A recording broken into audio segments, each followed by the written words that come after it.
for the Pig and the Hen. Pig and the Hen Show. Pig and the Hen Show.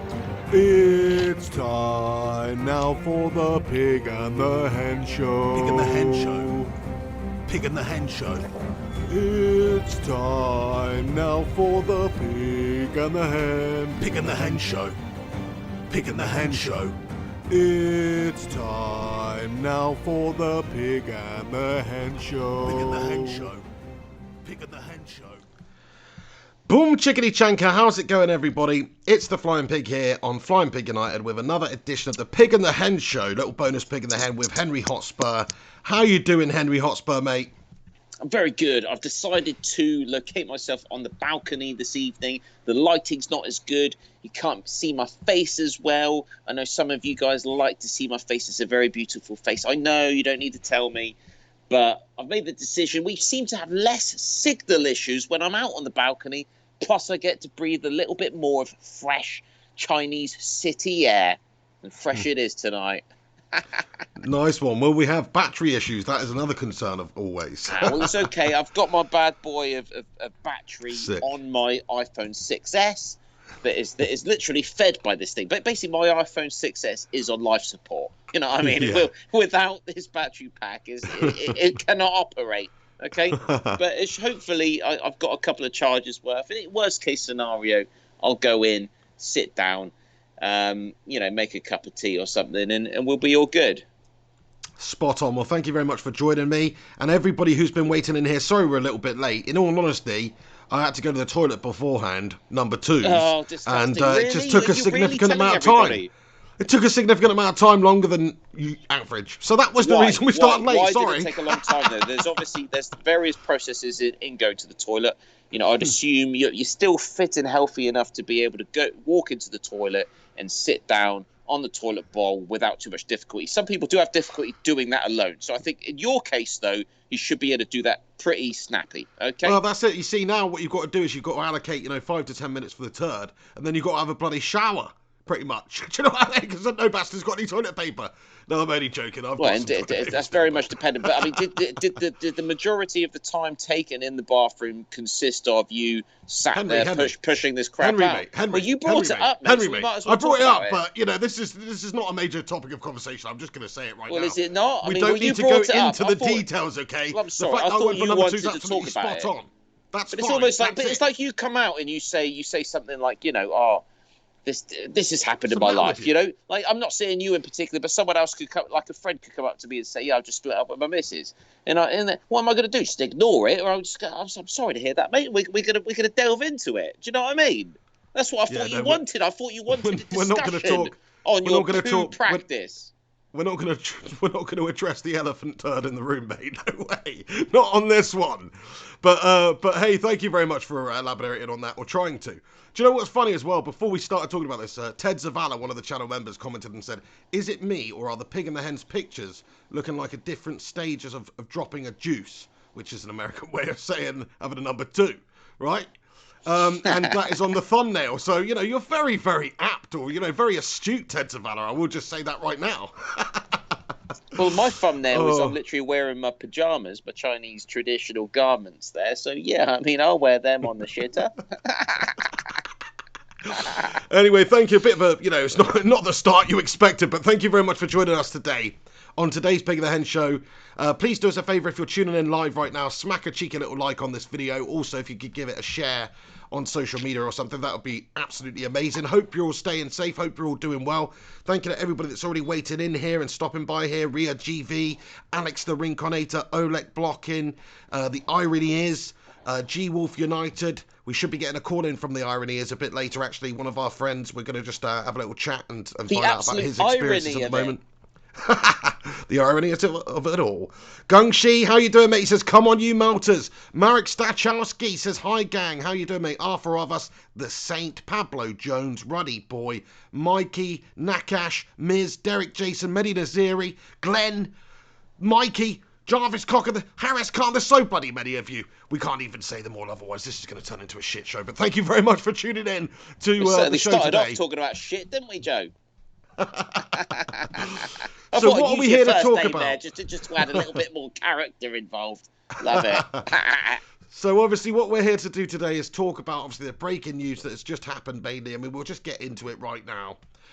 Which is that Euro 2020 has been postponed now until summer 2021 because of the coronavirus pandemic. So basically they had a meeting today, or a video conference today, to actually decide the future of this competition and some of the other competitions, and just talk about UEFA and European football, global football right now, and the effects that the coronavirus is having on it and what they can do. So they made the decision during an emergency video conference involving major stakeholders on Tuesday. The tournament due to take place on the 12th of June to the 12th of July this year at 12 venues across Europe, which would have made it the most nightmare tournament as well. It's not just about one country hosting, it's about 12. So you have to understand it was inevitable that this was going to happen.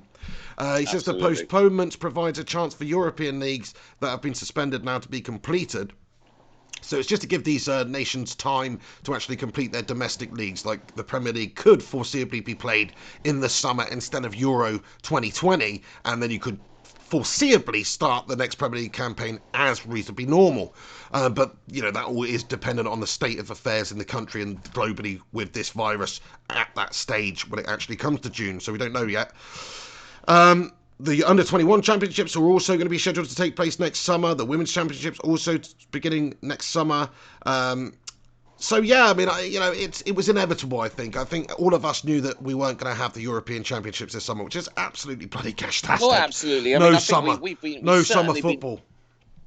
Sorry, you hadn't finished there, Pig. Yeah, I'm being rude again. I hadn't finished, mate. Definitely hadn't finished there. But, you get uncomfortable when somebody else is speaking for longer than 30 seconds, mate. It's like, all eyes on head. He's got to have his say. Go on. I'm sorry. You're making me feel bad, mate. But that's fine. I mean, we've been talking about this, or I've been talking about this, for a while now. At least going back several Pig and the Hen shows, obviously, we knew there was shit going on in the world. We talk about the Chinese Super League. That was already affecting Manchester United in terms of your signing of Igalo that came over, had to go through quarantine procedure, etc. And I guess at the time we didn't know how quickly this was going to explode and turn into, the complete shutdown of football as we know it of 2020, which has now been capped off essentially by the Euros being cancelled. We've been talking about it for a while. We knew it was going to happen. It's happened, and we got to deal with it. That's right. I mean, it is completely unprecedented. We never dealt with this before, so it's just one of those things that you have to. Since World Wars, since wartime, right? Yeah. Well, yeah, but we never dealt with this sort of a situation with the virus. I mean, where there's been a whole lockdown of all the leagues. That period obviously did extend for 6 years during World War II. So hopefully this is going to get back on track a heck of a lot sooner than that. Sure. It remains to be seen.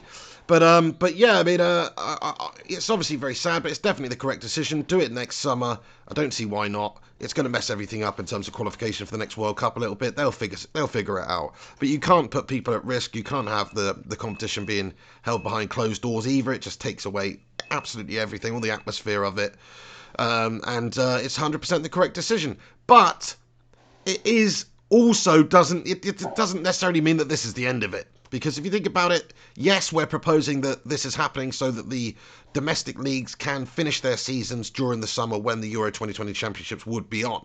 But, there's a good chance that won't be happening either. So this is just in my opinion, this is a temporary measure, a temporary fix, or a temporary decision rather. And they'll obviously have to look at it at a later date because there's no way that they can foresee what's going to be happening next summer or indeed this summer. Well, absolutely. But I mean, I would say that now that the announcement has been made, there will be no Euro 2020. Regardless of how well the world deals with the outbreak, that's been announced. I mean, that is going to be shut down now.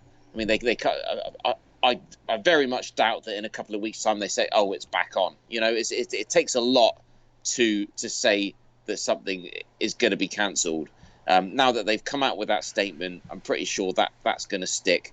The silver lining here is, there's a very small chance that we could see the final games of the Premier League being played, and plus other leagues out there if possible. But unfortunately, I still see that as being very unlikely at this stage. Yeah, I think that's fair to say. I mean, still, 100% of the details haven't actually come out about it. But I mean, the current state of the situations for the domestic leagues around Europe right now is pretty damn similar. I mean, this is sort of how the leagues are shaping up. Premier League, all Let's hear elite 'em. football in Britain is cancelled until the 4th of April at the earliest, subject to conditions at the time, which is not very far away. It's only a couple of weeks away. We're expecting the death rate and this and the infections to double every few days at the moment. So by then, it's only going to be a worse situation. I think depends how the country deal with it and how we react. But yes, that's what the situation is currently in the Premier League. That's not going to happen, though, is it? Do you think that's going to happen, Hen? We're not going to get back to playing football on the 4th of April, are we? No chance in hell. No. Absolutely not. That is not going to happen. Certainly not with any sort of groups or a crowd or anything like that. I mean, possibly if every single Premier League player happens to be coronavirus free, which is just ridiculously unlikely, and they go through an extensive period of testing, which they've probably already done, to be fair, already doing, then yeah, you could. It's just not going to happen by then, I don't think. And plus, it'd be shite anyway. Yeah, I mean, it's an interesting point you make there. I mean, okay, so it's foreseeable that Mikel Arteta and Hudson-Odoi could be fully recovered by that April date. We haven't heard of any other EFL players, let alone Premier League players or staff that have been affected. So essentially, if you have no cases within the Premier League, I mean, it's very much dependent on the what the recommendation for the players has been. Because I mean, if it was me, if I was in some ways, if I was in charge of the FA, I'd be thinking right now, well, do you know what? Let's try to contain it within the football world. So we contain it within the Premier League. We get to a stage where we have no infections, and we get to a stage where we're actually able to finish off the Premier League, knowing that we can play behind closed doors, and no one involved in that process is infected. So essentially, virus free, finish the season off. It can still go out on TV, but everything needs to be very contained within that football world to enable the end of the season. Now, I know that sounds very kind of like, I'm just thinking about football here, but I mean, am I just talking crap, or surely people have had this thought process of being able to close things off behind closed doors and just being able to get it over the line, essentially. Yeah, that's right. That's certainly what all Liverpool fans will be wanting to do right now. But yeah, it would have to be behind closed doors, as you say. And in reality, like, the chances of every single player of every single 20 clubs in the Premier League not having this disease is very, very low, or getting it, at some point. It's all the staff at these football clubs as well. It's not just the players, it's all the staff. Think about all those people in a dressing room atmosphere or within a camera club. crew, Lots of everything. Yeah, absolutely. There's a lot of physical contact going on. There's a lot of people breathing the same air. There's a lot of bodily functions going on around the gaff. So yeah, it's not a good idea to do that right now, unless you can absolutely test everybody and every single person doesn't have it, which just isn't going to happen. Maybe the most likely thing to do is to, you're only allowed 3 coronavirus players. Do you know what I mean? That's it. Every team's limited to that. Bloody hell! I mean, I was joking. Only the goalie's allowed to be coronavirus. Why don't we just Why don't we just fly everybody out to Greenland and finish things off there? Well, do you know what? I mean, I think yesterday I read they had their first couple of cases. So I mean, that's out of the question. Everywhere's, you know what I'm saying? Like you said, if there was a place that was completely free of it, a lot of people trying to go there just to hold up, and guess what? They get it on the way, they take it there. That's just how it is. People don't even know they've got it for a while. But anyway, yeah, I mean, just to go back to what we're talking about there, the Premier League is obviously until the 4th of April. La Liga, the Spain's top flight, is also suspended until the 4th of April at the earliest, when we will reevaluate the situation. Serie A, Italy, it's got the highest number of cases in Europe, and the country is currently in lockdown, so they haven't even, they don't even give a shit about this right now, to be fair, and rightfully because it is. Go on. To interrupt it again.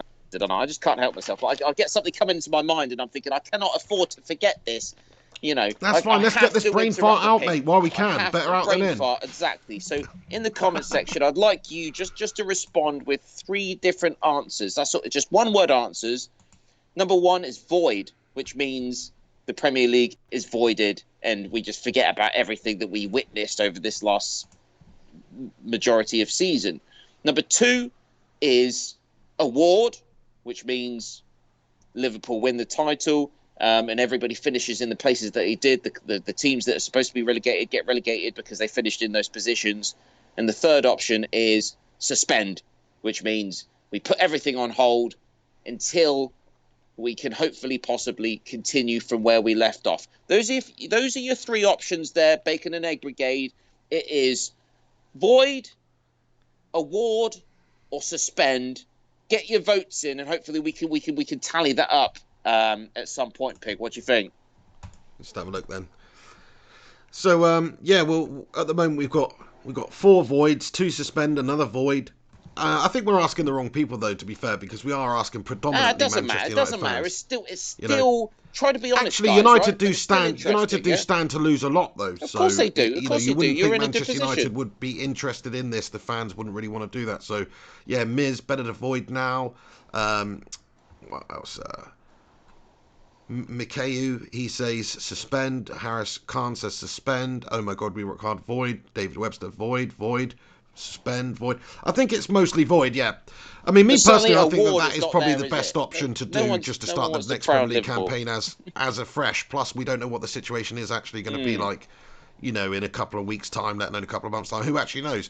So, yes, I don't know.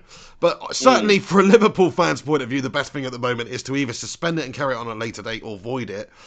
But yeah, I mean, just going back to the other situations of the major leagues in Europe. Serie A countries on lockdown. Bundesliga is suspended until at least the 2nd of April in Germany. So basically, we've all just taken the same sort of approach, same sort of similar times. League One in France says games initially played behind closed doors in France, but now suspended until further notice. So it's a big problem because teams need to finish their seasons. People are looking for ways to solve this, but there's no easy fix for this at all. There's no that would be a great idea. What do we do? Have a mini league? Have a little summer sixes tournament? Like, come on, there's no real way of deciding how to do this. So maybe this drags on for months and months. The void option may be the only option that's actually on the table. Well, exactly. I mean, there's a lot of suspends. Was there more suspends than voids? Or was there more voids? Just from your, I think there was more voids. There. I'm pretty sure there's more voids on there. Okay. Somebody can count it up and tell me, but yeah, well, obviously, certainly no one's going for a award there. So basically, it's between void and suspend, and even if suspend it does happen, suspend's only going to happen for a certain amount of time. Suspend's ideal, but it's not possible once you get over a certain period of time, I believe, right? Yeah, it's crazy, isn't it? The football world, as you said, is cancelled. It's not just football. I mean, this is funny. I'm not even a massive Bond fan, but I heard the other day that the new Bond film is obviously suspended until November, I believe, or is supposed to be released shortly. And I'm kind of thinking, shit, I'm not a massive Bond fan, but just hearing that it's not coming out as soon as it would have been sort of pisses me off, Yeah, I mean, it's definitely affecting absolutely every industry right now. Fast and Furious 9 or 10 or 100 or whatever the bloody hell it was, which was coming out, scheduled for whenever it was very soon. They've decided to hold it back until next summer now. So that's a whole year that they're sitting on a film that they've spent hundreds of millions of dollars on to produce because they know no bastard's going to the theatre at the moment. So it's having massive knock-on effects. I mean, our government came out yesterday and said, do the responsible thing, business owners basically, or try and do the responsible thing, but didn't actually put any provisions in place to say that they're going to get some sort of financial backing in this hard trying time, because businesses have to stay open. But they're being effectively told, try not to, just basically you've got to almost shut up shop. Easy thing to do. Get these films straight on Netflix. Proceeds go straight to the hospitals. Do you know what I mean? That is what you do in this situation, surely. You know what I mean? But maybe it's not as easy as that. People still need to get paid for the work that they've done. Otherwise the business collapses. Of course it does. But I mean, I don't know. Maybe the entertainment industry does need to look at just shoving stuff straight on online platforms such as Netflix, so people can still Problem pay is for with the Netflix, movie model. watch Netflix, and a proportion of it goes to the cause of what is causing the stop to us seeing stuff at cinemas right now. And Yeah. that sounds like a worthy thing to do right now. I hear you, but because of the sort of model of the movie industry, it's just not, it's tailored to having theatres packed out with people who are paying, £10 older ticket. That's their initial form of getting their money back in, and then they've got to distribute it, DVDs, Blu-rays, whatever, all that stuff, then digital content as well. So eventually those things do end up on Netflix anyway, so they're spending hundreds of millions. They're trying to, I don't know how much a movie like Fast and Furious might take worldwide, but like Shitloads, half a billion, something like that. So you're talking about a huge amount of money. Netflix can't just say, yeah, do you know what, Touchstone, or I don't know whoever it is that produces that bloody franchise, but we can't give you 500 million to put this on Netflix. So it's just one of those things. Every industry is going to be massively affected right now. That just stands to reason. Football is certainly one of the biggest affected industries right now. Sport in general, like, it's completely locked down. Sport's one of those entertainment industries that relies on spectators. It relies on live spectators, and it relies on people watching around the world on TV. And if you take both of those, even one of those aspects away, it just becomes a crippling model. And the fact is as well, at the moment we've got bigger fish to fry in terms of actually limitation of the spread. And if you just nonchalantly allow crowds to gather again, or nonchalantly allow players to play against each other without stringent testing, then all you're doing is opening up a can of coronavirus, to be fair. Well, this is it. I mean, NBA we know was suspended. That's old news now. I think UFC has started to yes, they have as well. Yeah. Not? I mean, sorry, it's got to the time in the show where I just need to visit the toilet quickly. Not for your disgusting antics before the show. Just I mean, much cleaner than that. And I'll probably grab a beer Henry. as You know well. that video of that guy who threw that piss at those West Ham fans, that Tottenham guy? I think you've taken on the mantle of the new Tottenham pisser. Do you know what I mean? Have I? Yeah, I really probably do. But at least I don't throw it at anyone. Do you know what I mean? I dispose of it in the correct manner. Just in people's gardens, mate. All right, mate. I'll see you in a bit. Legends. Hey, everybody. Thank you so much for stopping by on the show today. You're a bunch of absolute ultimate legends. Please do us a favour and smack a cheeky little like on this video. Please do get involved in the comment section as we go along. Just going to do a few cheeky little shout outs right now. Stephen Zevon, thank you for getting in here, mate. Mikey, Cresswell Singh, legend. G Wolf United, bloody absolute legend. JP, Jones Phil, absolute bloody legend. The Saint, Batman Night Fan, how you doing? Michael Collins, Mickey C, how you doing, mate? Oh my god, re-rock hard. Riff MU, absolutely wonderful to see you. DJ Samuel, David Webster. Yeah, it's great to have you all in here. Please do us a favour and smack a cheeky little like on this video, as I said. I've already said that a minute ago. I think I did. But anyway, yeah, there's obviously a lot to get into. Just while Henry's away, I mean, I wasn't going to talk about this because this is obviously a major video about the coronavirus situation and what UEFA are deciding. But Manchester United news, if you want to call it that, there is a little bit of Manchester United news. So Nemanja Matic is potentially signing a new contract, or I think he has signed a new contract. I think we've actually just triggered a contract extension. He's 31 years of age. We had the option to extend his contract by a year. So that's what we've done. So we've actually locked down Nemanja Matic for another year to the contract. Let me just see when it actually runs out. So he's extended his stay until 2021, but could remain beyond that. So we've got another year in Nemanja Matic. Like previously, I would have said that's absolutely bloody Gash Matic. Do you know what I mean? But it's not, because he's actually been very good recently. He's come back into the side. He's done really good stuff. And for some reason, just though I don't know if it's his sort of physiological makeup, the way that he moves out there, but I thought he was a lot older than 31. So it's not like he's not got at least a couple of years of top flight football left, and even just to do a job for United for a while, I think it's a very good option. Sure, we should always be looking to improve in that situation, but what do you guys think about Nemanja Matic signing a contract extension in the club, triggering the clause in the contract to extend his contract for a year? Batman Night Fan says, awesome news. Griffo Chaz, how you doing, matey? Riff MU says, Matic has been good for the last couple of months. He deserves the 1 year extension. I can't actually speak properly at the moment. Do you know what it is? I'm drinking this absolute bloody monstrosity. Some horrible, I don't know what it is, sugar-free drink. And it's absolutely just drying the old mouth out. Do you know what I mean? Why would you drink that? What? Why would you drink what you're drinking over there, you bloody John Snow beers, mate? Well, of course. I mean, Don't have a go at me about what I'm drinking. Well, sorry, I mean people like beer. I'm drinking a beer. I don't know what you're talking about. You're drinking something that's trying to be water with some A lemon kind of drink. crappy flavour in it, and you're complaining about it. Just drink water instead, then, isn't it? Why don't you just buy It's a sparkling water? lemon and lime flavoured drink, mate. Have Yeah, but you you're never saying heard it's of a not- little but something yours- called but hang on a second, 7 mate, Up? but you're saying Or a it's little not something very called nice. Sprite? But didn't you just say it's not very nice? I said it tastes absolutely fine. I just said it's drying my mouth out, mate. You know, if you actually listened, Yeah, instead of just jumping on me about my go for pure choice of liquid. H2O then, what I mean? isn't it?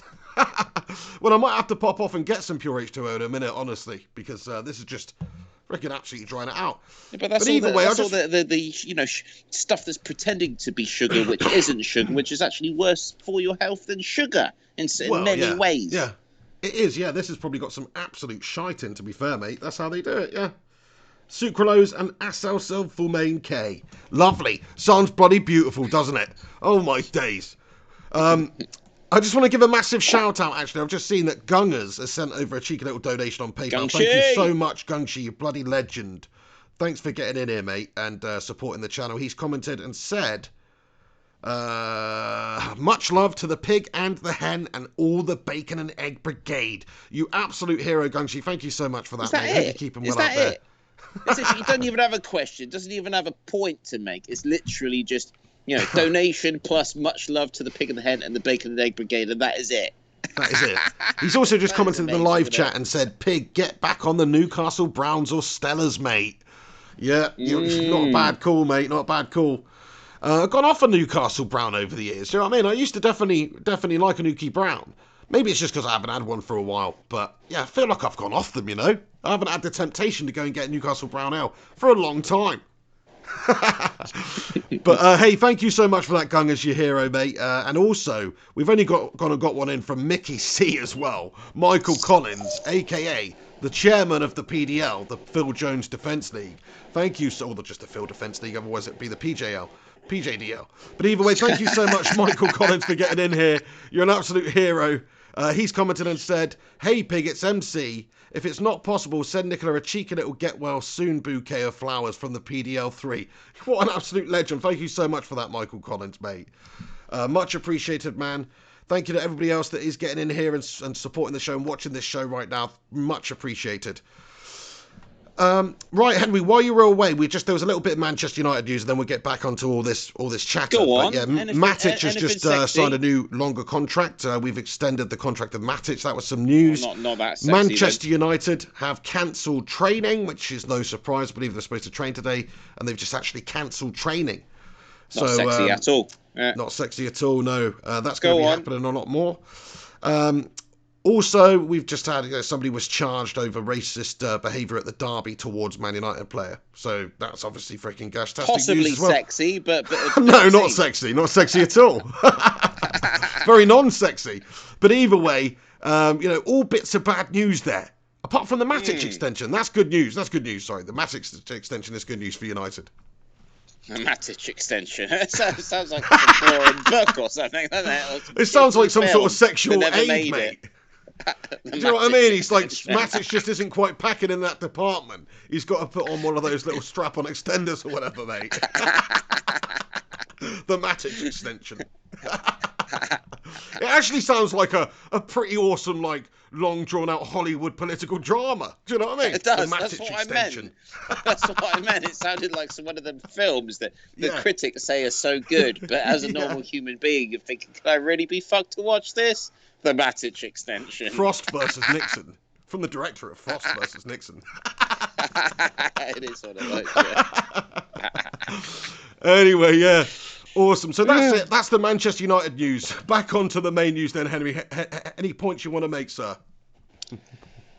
Well, obviously the main topic is the Euros have been cancelled. It's not a surprise. That's the thing. I mean, it's not like we've come on today to do the Pig and the Hen show and it's like, wow, breaking news. This is going to shock you. I think everybody was ready for this. I think it would have been more of a shock if the topic was that they're announcing that the Euros are definitely going ahead regardless.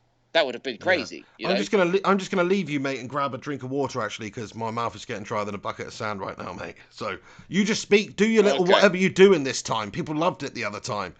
But anyway, I'll be back in a minute. 2 secs. Leave Henry to it. No problem at all. So, listen, lads and lasses out there, the Euros have been cancelled. I think we can all agree that is a good thing, because bottom line, no one's going to be going to watch these things. As far as I know, the Euros were going to be hosted in various European countries. With the current crisis, that just wasn't going to happen. It's kind of crazy that the Japanese Olympics are still going ahead. And I know that they haven't quite had the outbreak that we've seen in Europe. Yes, you're getting a handful of cases there pretty much daily. But the latest news from Japan is the Olympics are going ahead as normal. The massive problem with that is, come on, Olympics fans, people that love the Olympics, they will travel to the end of the world to watch this stuff. So in Japan, are we really going to see international travel to Japan to see the Olympics if it does go ahead? You're already going to see a diminished international following. The whole feeling of that event will be diminished because of the ongoing crisis. I mean, when you look at flights across the world, I mean, all I'm reading at the moment is, airlines are suffering. There are certainly smaller airline companies that are facing bankruptcy, and it's as simple as that. So I at the moment I don't see how likely it is that you're going to be able to see the crowds that you'd normally see at an Olympics event in Japan this year. I think the Euros have announced it, and I think it's going to be very difficult for Japan to be able to host those Olympics, is what I'm trying to say. Yes, that's not going to happen either, is it? So many sporting events are going to have to be stopped, like you touched upon a moment ago as well. Sorry, I don't know what you've just been talking about. I guess the Olympics being stopped as well. But yes, I mean, they're just going to have to do it, aren't they? You can't have these events behind closed doors. It just doesn't work. Even though the TV audience will be bigger than ever. If you think about all these people held up at home, the TV audience will be massive. But it's just not the same. You can't have these events without the audience. Like, for instance, I saw that WWE are going ahead with this year's WrestleMania. End of the month or whatever it is, and obviously that's their biggest event of the year. They're carrying on, but there's going to be no audience at all. And for an event like WrestleMania, which is effectively, it's like an entertainment performance. It feeds off the crowd basically. That it just doesn't make any sense at all to me. Sure, they'll have the show online and you can watch it on TV, and that'll be great, and the fans will still get to watch it. But then the actual athletes out there, they're feeding off the crowd. It's just not going to be the same. It's going to be. It sounds absolutely gashtastic, mate. Like, who's going to? Oh, that's going to be cringe. No, it'd be an absolute cringe. And I mean, I think we kind of touched on this idea before, and I think I said this before that we're not quite at the stage where you have virtual reality. I mean, you can almost imagine like a crisis like these, and if you had the technology available where you could fill those seats in a stadium to watch football, to watch wrestling, to watch whatever the hell it is. You buy your ticket, you've got that seat, you put on your virtual reality headgear, or you tune in, and you're basically there. You've got like an avatar, should we say, that's basically you, like a hologram of you, sat in those seats. I know that's mental. That sounds like some weird, messed up sci-fi movie, but that is better than an empty stadium. Imagine, as a sporting person, you're playing your sport, your game, whatever it is, and that stadium is packed of okay, not the real bodies of fans, but holograms of fans that have the visuals, they have the audio, they're able to hear and to speak out to create that atmosphere because they virtually are there. We're not there yet. But do you get what I'm saying, Pig? 100% get what you're saying, mate. Yeah. Well, yeah, that's funny because Stephen Sevens just commented and literally said hologram audience. So you and him, he said that before you there said we it. go. Actually. Oh, was that me you and him Zevon are on the think same very wavelength. much alike. A lot of the comments that Zevon comes out with, I mean, me and Stephen are very like-minded. I do believe. You need to call into the show at some point, Stephen Zevon. You do. Absolutely, mate. Yeah. But yeah, that's going to be very strange. There's going to be lots of sporting events that are just not going to happen. The football world is at a standstill right now. What can we say? There's going to be no football for a while. Whenever it does come back on, it may be not real football. It may be a situation where there's no fans, which to me just doesn't make it quite the same. Of course it doesn't. Maybe if you put, superimposed fans into the stadiums and have somebody playing like a keyboard with like crowd noises at the right time and stuff, like when there's a chant, ooh, and all that. Maybe, but I doubt it, mate. I doubt you're going to be able to recapture that sort of atmosphere. Of course, it's not, the technology's not there. The technology's not there. I mean, it kind of is, but it would cost millions to set up a stadium where you are able to be allocated a seat that is your virtual reality pod, so to speak. I think it is. We're there technologically. We're there to do that, but there's no need to do that, is there? I mean, well, no. there would be now. There possibly would be now, but we've never faced this kind of situation before, where it would be warranted. Yes, I'm just reading an update. It's just popped up at the top of my YouTube stream page here. It says, important. Due to COVID-19, we will conduct fewer human reviews to protect the health of our extended workforce. Unfortunately, as a result, we may remove content that does not violate our community guidelines. So they may remove content that does not violate their community guidelines. So basically anything talking about COVID-19 probably. So, do you know what I mean? Is that YouTube? Yeah, YouTube. At the top of YouTube on the live stream page now, where I am right now, it's just said, important at the top in a big blue bar. Important. Right. Due to COVID-19, we will conduct fewer human reviews to protect the health of our extended workforce. Unfortunately, as a result, we may remove content that does not violate our community guidelines. So they're obviously going... So what does that mean? But who's deciding to remove it then? It's automated. So what they're saying is anything that just flashes up with certain words, like, I don't know, virus outbreak takes Manhattan or whatever, who knows? Maybe it will automatically get barred off. But is that dependent on, how you're advertising the stream in terms of your hashtags, etc.? Absolutely, are they just picking up on the words that we're saying?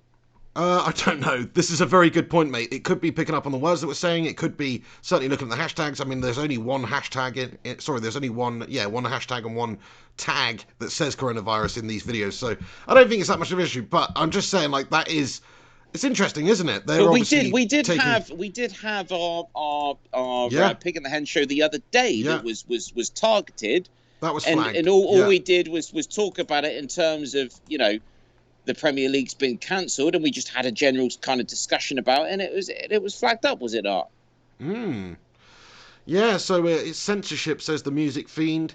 Gungshi says Cyborg's moderating the Pig and the Hen show. Potentially, yeah. I mean, Rincon and Rudd and these guys, I'd be questioning whether they're 100% I mean, human. It's absolutely crazy. We are literally facing, I'm going to stare that stinky elephant in the face right now. We are facing the biggest crisis of our generation. I genuinely believe that. I've said it before and I'll say it again. And we're not even allowed to talk about it. Do you know what I mean? We're not even allowed to talk about it necessarily, or we'll get taken off. It might not be that. Listen, it might not be that. I mean, this might not get taken off. Many people's videos about Corona. Surely there's so many news channels, the big news channels who they're literally talking have about it, of coronavirus. Course. Surely you've got to be allowed to talk about it. I think what that means is, usually there's a human reviewing videos. They have certain obscene words or anything negative, bad, whatever's banned. I don't really know what is banned on YouTube, but anything like that will just automatically be binned off without human review at the moment. We would have been binned off as soon as they heard us talking about your poo. Oh, brilliant. Hey, Mark Sin, how you doing, mate? Thank you very much for getting in here, pal. The Cinnamon. I don't know if there's going to be a question of sin today, as he said in the comment section. I don't know, but either way, hell. Really?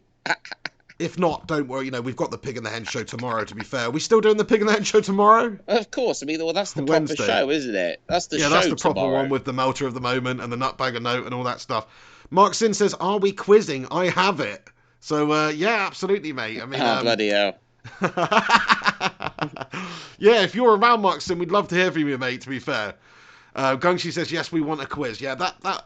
We'll save that for a little bit later then. Is there anything you want to get onto, Henry? We also want to, like I say, speak to our friend, the Irony Is, who's in the live chat very, very soon, briefly. Just one of our friends, in real life who's got some things to say, and just we want to hear from him with how anything's affecting him at the moment. So, yeah, Markson says, give me 5 minutes. No worries. We'll better. What do you want to do first, Hen? We should probably do the call first, eh? I'm not fussed, mate. It's funny how you said one of our friends in real life. Like all of our friends on here are just not in real life. We're all just virtual. Are you real? Maybe not. Who knows? We've actually got an actual fleshy.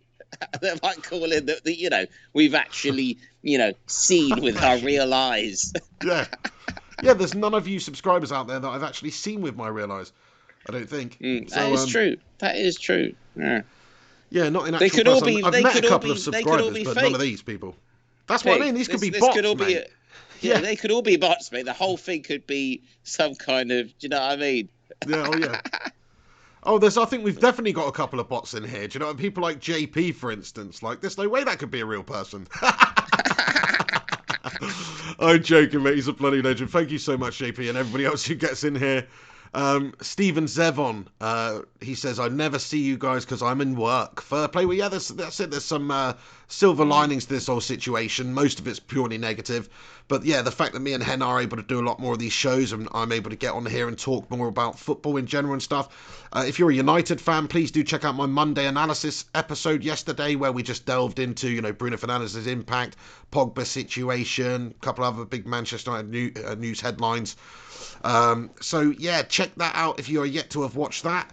There's still going to be plenty of content coming on the channel. Like I said, me and Henry are going to be doing a Pig in the Hen show tomorrow, the proper one, around about 2 p.m, 1:30, something like that, UK time. And there'll most likely be a FIFA stream. There will be a FIFA stream later on tonight, lads and lasses, as well on the channel. So do stop by for that later on if you are available. G Wolf United comments, I'm a cyborg, come to protect you and watch your content. Come with me if you want to live. And watch your content. I mean, yeah. I don't know. That sounds. It's scary, isn't it? It's like someone is like Big Brother, isn't it? It's like I'm sort of here to help you, but not really.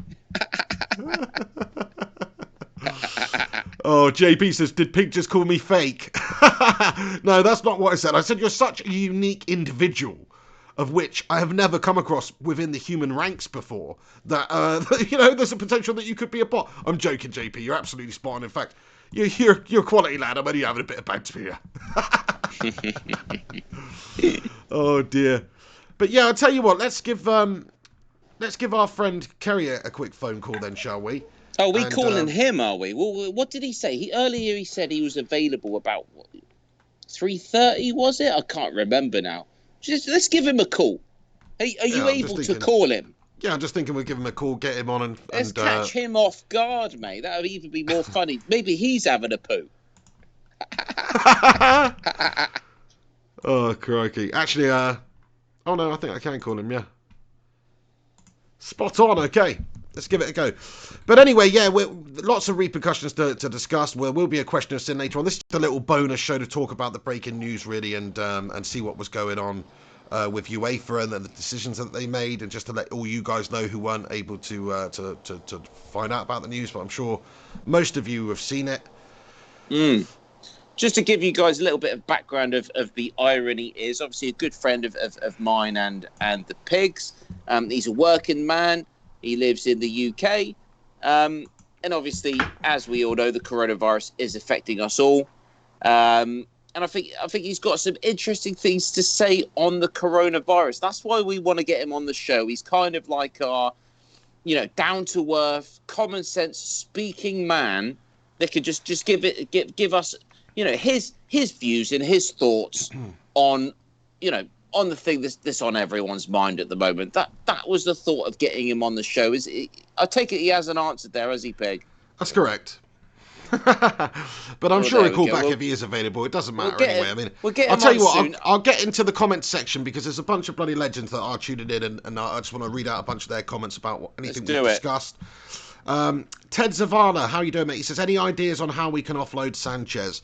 So, I don't know, in a dumpster? I don't really know, but no, in all honesty, yeah, he'll be coming back soon. He'll be coming back soon. That's the reality of it. And he's still on a lot of money. He's still contracted for a while. We'll see if we can offload him. I don't know. Maybe it'll have to be another situation where if we don't want him around at the club, which in reality we don't, he will have to go somewhere and we'll have to pay him to play for someone else again. Well, how long? How long is he contracted with you? I'm not 100% sure. I think it was at least a 3-year deal. I mean, that's the thing. I mean, there wouldn't be a comment coming through like that unless it was a concern amongst United fans out there. So, I mean, it's almost one of those things that United fans tend to forget, including you, Pig. Do you know what I mean? It's like you've obviously got someone that is very expensive, stinking up the place, yeah? And you need to get rid of this guy or you need to work out what you're going to do. Interesting one. I like it. Yeah, I mean, he's been no good over at Inter either, to be fair. So I just think he's had his day in terms of being a top professional or a top player. If he was really that good, he'd still be pretty good, But the fact is, he's really not good anymore. He just doesn't. So Antonio Conte is unable to get anything out of him. I haven't been following Serie A that extensively this season, but from what I understand, he was dropped out of the side for his performances. So they gave faith in him, and then he was dropped out the side because of how they've certainly got a lot of good players at Inter. I mean, Eriksen went there. Obviously, they got Lukaku, and a host of players. So many players. They skip my mind right now, but there's a lot of good talent, previous Premier League talent that has gone over straight to Inter Milan there, especially under the stewardship of Antonio Conte, who, to be honest, is a decent manager. Let's be honest. He won the Premier League with Chelsea. He had a bit of he's a bit of a Conte, though, He's a bit of an Antonio Conte. Yeah. I know. But he's romantic, isn't he? He's another Dracula manager, isn't he? Looks literally like he's straight out of a vampire movie. A young one, a quick one that can just bite the you. Young and get vampire, you, young Dracula, mate. Exactly, mate. It's funny you say that. Actually, he could almost be a relative of. Yeah, it's like, come on, if they're doing a life story of Dracula, he lives for like 600 years, or even he lives longer than that. I don't know. He lives a long time. But up until the 200-year mark, you've got to get a teenage sort of Dracula in then. But after that, it's Antonio Conte. Do you know what I mean? He takes on the midlife Dracula role, and then after that, Manuel Pellegrini comes in. Do you know what I mean? That's what happens. That's it. His name escaped me for a second. That's it. Those guys are almost related, aren't they? When you with a hairstyle. They don't look alike at all, but they both, in their own ways, look like Dracula. They do. Got that vampiric looks. I know what you're saying. I mean, Jose, especially Pellegrini. Pellegrini's Jose accent really didn't like Conte. Is literally that of Bela Lugosi. Like, the guy who plays vampire, he's literally, I want to suck your blood. He's literally like that. He's awesome. Fair enough, mate. I mean, no, if those two, if they ever had some kind of manager Halloween party, what you need is Pellegrini and Conte rocking up together as mates. Do you know what I mean? In their Dracula outfits would look brilliant, wouldn't it? I mean, fair play to them. If those guys did that, legends. They should do that. Absolutely. Kaiser Soze, how you doing, mate? Thank you for getting in here. AKA, bloody, it's only what's his name? Kevin Spacey. Crikey, Kaiser says he's watching the pig barely beat an 8-year-old girl at FIFA is great entertainment. Thank you very much, Kaiser Soze. Yeah, if you want to watch me beat some children later on FIFA, please do tune in. And basically lose to adults. Yeah, how are you doing, the Saint, as well? Always great to see the Saint in here. Do you know what I mean? We've got the Saint and the Sinner Man in the live chat today. Always great to have these guys in here. Who else wants to have their say then and say something? Let's have a look. Rudd Boy says, can't speak for all states, but NYC has a curfew. So NYC, New York City, has a curfew now. What time is the curfew, Rudd? So pretty much, they're taking measures. The city is getting to the steps of being on lockdown. It's not there yet. Everyone's out and about doing their things to a degree, I suppose. What's the population of out on the streets like, Rudd? But yeah, there you go, Hen. NYC proposing or imposing a curfew. Well, absolutely. I mean, Trump took an absolute 180 on this Trump was even my melter of the moment last proper Pig in the Hen show, which was Wednesday. So pretty much a week ago. So much has changed in a week. He went from putting out a tweet saying this is the flu, basically, to obviously, absolutely closing up travel from Europe, which was soon to become the UK and Ireland as well. So the whole of Europe cannot fly to the US. That came into effect on Monday of this week, a couple of days yesterday. Obviously, schools closing down. I don't think all schools, but I mean that's certainly in the midst of plannings. Restaurants, bars, have their deadlines where no longer takeout only, and Rudd's coming in with curfew there in New York City. So yeah, USA certainly stepping up their game in terms of suppressing the virus right now. Yes, Yash SV's also in that region, and he says it's messed up here in NYC. City that never sleeps is shutting down. Unreal, man. Yeah, that's it is very, very sad to see. Do you know what is pretty crazy over here in the UK? Everything just seems to be cracking on as normal at the moment. Like people are not really giving it the time of day at the moment, which seems quite ridiculous. We'll get onto that a little bit more in a bit, actually. RP0D comments, I'm in Birmingham, UK. And to be fair, coronavirus hasn't really done much to damage the city yet. So, yeah, I mean, that's what I'm saying. Like, from what we know, it's like people, it's a major city, Birmingham. It's the second most populous city within the UK. So, there's obviously a shit ton of people there. And if it is going to spread, it will be more easily spread, I would imagine, in the major densely populated cities. In the urban areas, the cities, of course. And obviously we spoke a lot about the coronavirus last week in regards to the UK response being very different from the rest of the world. And I certainly, have more to say on that. I don't know if we're going to talk about it right now. But, Boris Johnson did come out. That's our Prime Minister, by the way, if you don't know, came out with some of his ideas yesterday. He wasn't being clear. It's classic Boris, just kind of saying, we're making efforts to do this.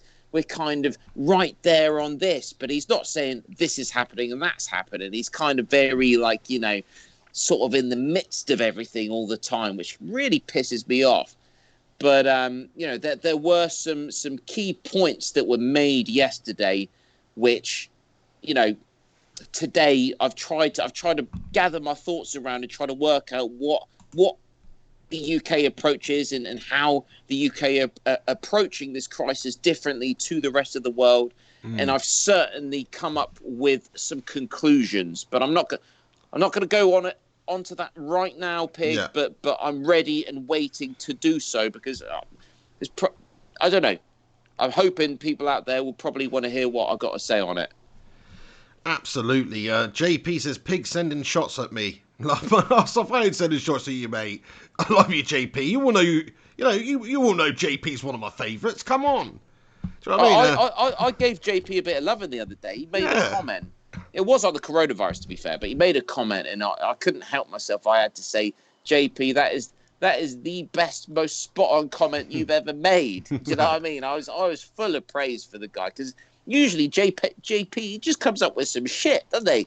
He just talks some crap on there. I know it's always jovial, but he actually came out with some intellectual shite the other day, and I thought, fair play. That's a nice way of now. Henry's firing shots at you, JP. Do you know what I mean? Usually comes out with a bunch of shite. Quality. Sorry, did that sound harsh? That's probably a bit harsh. No, I was trying to compliment. I was trying to contrast. You were trying to compliment him, yet you said he usually comes out with basically shit. But this one time, he did actually say something that was quite good. Yeah, that's like me, though, isn't it? That's talk like me, about JP, a backhander. So, backhander compliment there. That's like me, JP. I talk shit, but sometimes I come out with some diamonds. You know what I mean? Hey, Hugh Gungshi, mate, thanks so much again. He sent another donation over on PayPal, and he said, Hen, here's some Jon Snow money for you. Good luck in today's quiz. Bok, bok. Oh, nice one, Goggers. I see. We can see who's your favourite, mate. See where the support is. No, but there we go. I mean, Gungshi, Gunchy lives in a similar part of the world to me, so Yeah. there's more going on there, maybe. Guggers have to represent. You know what I mean? Absolutely. So, sorry, more John Snow money. I see what he's saying. Here we go. Snow on the go. It's very cheap. I could drink, with very little money, I can drink a lot. Buy a lot of these. I can drink a lot. But are they actually decent? Like, how does that compare to like, a Stella or a Heineken or something like that? It's not Stella or Heineken. It's not. No. It's not. But it's drinkable. What is it, like one of those sort of, I don't know, like one of those little stubbies you get or something? Like that sort of stuff? It's almost, No? They almost have more flavour. It's, a snow beer is just, colder the better. The colder the better. It's not a great tasting beer. It has no particular taste to it, but it's just a dry lager. It's a very dry lager where when it's cold, it doesn't have much taste, but it's refreshing, 4.5%, and it goes down well. That's the only good stuff I can say about it. It's almost like a Chang. Okay, if you know your Thai beers, it's like a Chang, but not as good as a Chang, but almost there. Lacking the sweetness of a Chang. Chang has this sweetness to it. This certainly doesn't. This is a lot drier, but it's got the wateriness of a Chang. Okay.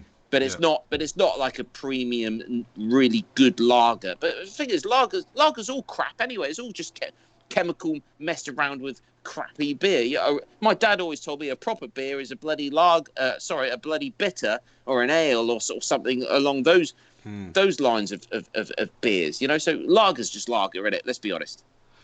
Fair play to you, mate. I love your in-depth analysis of that there. I am really going to have to try one, though. I'm going to have to source one of these snow beers in the UK just to see what they're like, because you obviously seem to I've never seen one. Never seen one in the UK. I don't know if you'd be able to get one. It'd have to be imported. You might be able to get it from a specialist sort of Chinese shop or something, no? Well, if you go to the Chinese supermarket, which is local to us, there's one on Nuffield Industrial Estate, which is just down the road from you, Pig. Sorry, is that too much information? No, it doesn't really matter. No, it's not that. It's not. It's not just down the road anyway. Just in case you got any psychos that are listening, it's like we know the pig lives somewhere near this area.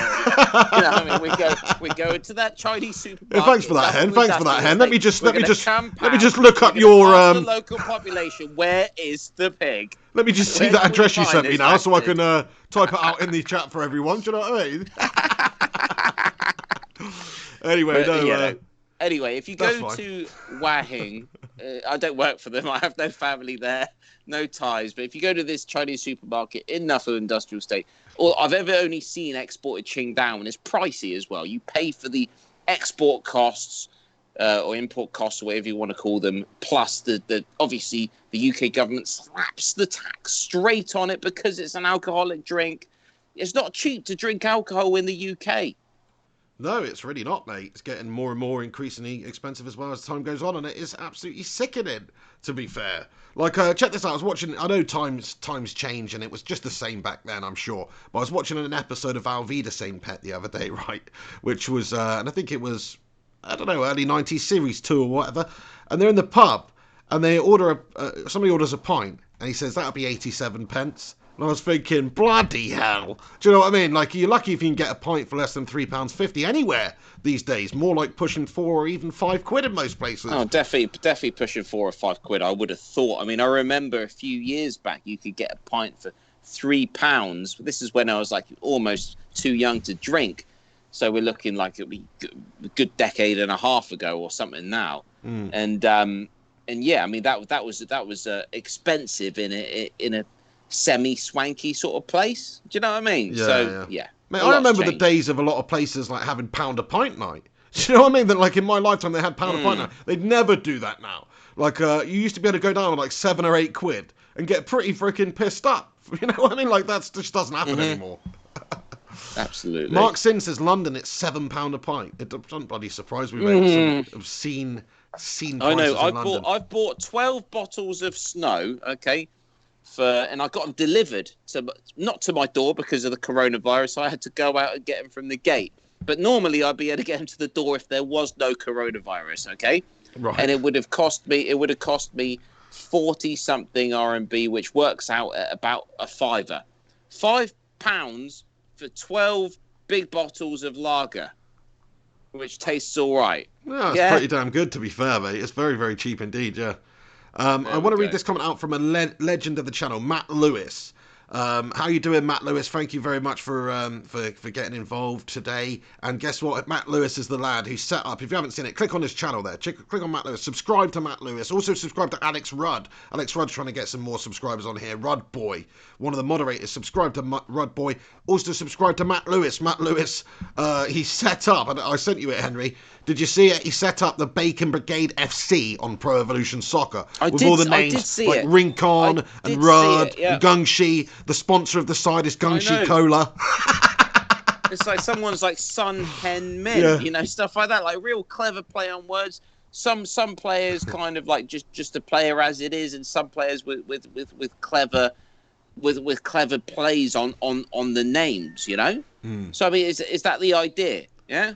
Yeah, he's just making a little homage. Bacon Brigade stuff, it's a homage to the Bacon Brigade, isn't it? He's getting a virtual presence of the Brigadiers on there. I find it absolutely brilliant. But what I thought you were sending me that because, you know, basically we're going to get to the stage where we can make a team, but we all play as one player. I think that is possible. Yeah, no, we can do that. Yeah, we can do pro clubs. 100% we could do pro clubs. That's what we're going to do for when the next FIFA 20 comes out. But it needs to be, 21. for me, we had this discussion the other day. I think can I get on PC and do this in mainland China? Yeah, you should be able to, mate. You just need to probably pay for a proper VPN, like £5 a month or whatever. Probably, because you're going to need certain speeds. I need a decent PC as well, don't I? Yeah, I mean, you don't need that much of a decent one for FIFA, I don't think. But yeah, it needs to be one that can play, like, you know, play games, yeah. Do you know what I mean? I think my missus is going to, you know, I don't know how far I'm going to get with this, honestly. My missus will shut me down. Well, we can always try them, and you could turn the PC on and just see if there's any ways for you to freely get on there. And we'll give it a go. If you are able to play online games, I'll buy you the game, mate, for sure. Because that would be good for the channel. But also, yeah, like it would just be nice to have pro clubs where our individual player, and we have all the Bacon Brigadiers. Because I'm not very good at individual player. I'm good at playing the whole team, and I'll beat you every time. Come on, mate. You're good at playing the whole team. Like, that's laughable. I think what you should have continued to say is I'm not very good at the individual player, and I'm also not very good at playing as the whole team. That's a true comment. Let's just stop talking about FIFA now. So what's happening with the irony is he going to call in or not? It's ironic, isn't it? Yeah, no, he's not calling at the moment, mate. But I'll give him another try. Let's give him another try. To be fair, we did say to him 3:30, and it's only 3:25 now. Oh, well, that's about right then, isn't it? Yeah, I'll give him another call, see if he answers. Where we've got Mark Sin waiting in the wings. A prank. We should do prank calls. Like someone should just in the comments box just give us numbers that they want us to call, and then we'll just prank them. Yo. Oh, Kerry used to be great at that, actually. Kerry, how you doing, mate? Oh no, Kerry was the master at it. Yeah, Kerry, the prank phone calls back in the day, mate. We're just saying, you know, we were just saying you've got some skills with the prank phone calls. Yeah, I haven't done any for quite a few years, but funnily enough, I was trying to find them on your channel the other day, actually. The one with the butt piercing. Old school. If you guys want to listen to an awesome prank phone call, actually, yeah, just search somewhere on my channel. If you just search on YouTube, what was it? Tattoo butt piercing prank phone call or something? Yeah, something like that. It was good. That was good stuff. That was right at the start of my channel when I was just putting any old random bullshit on there.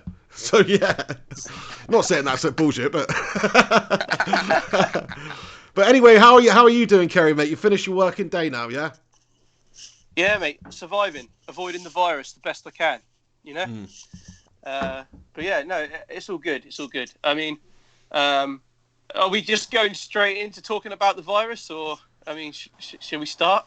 I've got a lot to say about it. Well, before we do, I just want to say, Eddie Otto, thank you so much for becoming a member of the Bacon Brigade, you bloody legend, Eddie Otto, ladies and gentlemen. Get in there, my son. But yeah, thank you for joining us, Kerry, mate. I mean, yeah, we just wanted to really talk to you because you're me and Henry at the moment. Henry's basically in China. He's pretty much isolated at the moment, you know, self-isolating his family, right? And as many people are in China, I'm effectively self-isolating myself. Hang on a sec. I've got to correct you there. I mean, we're not isolating. We're going out every day. Oh, okay. Because there just is not a problem here whatsoever. Right. Yes, So we it's pretty much mask back up, to normal then.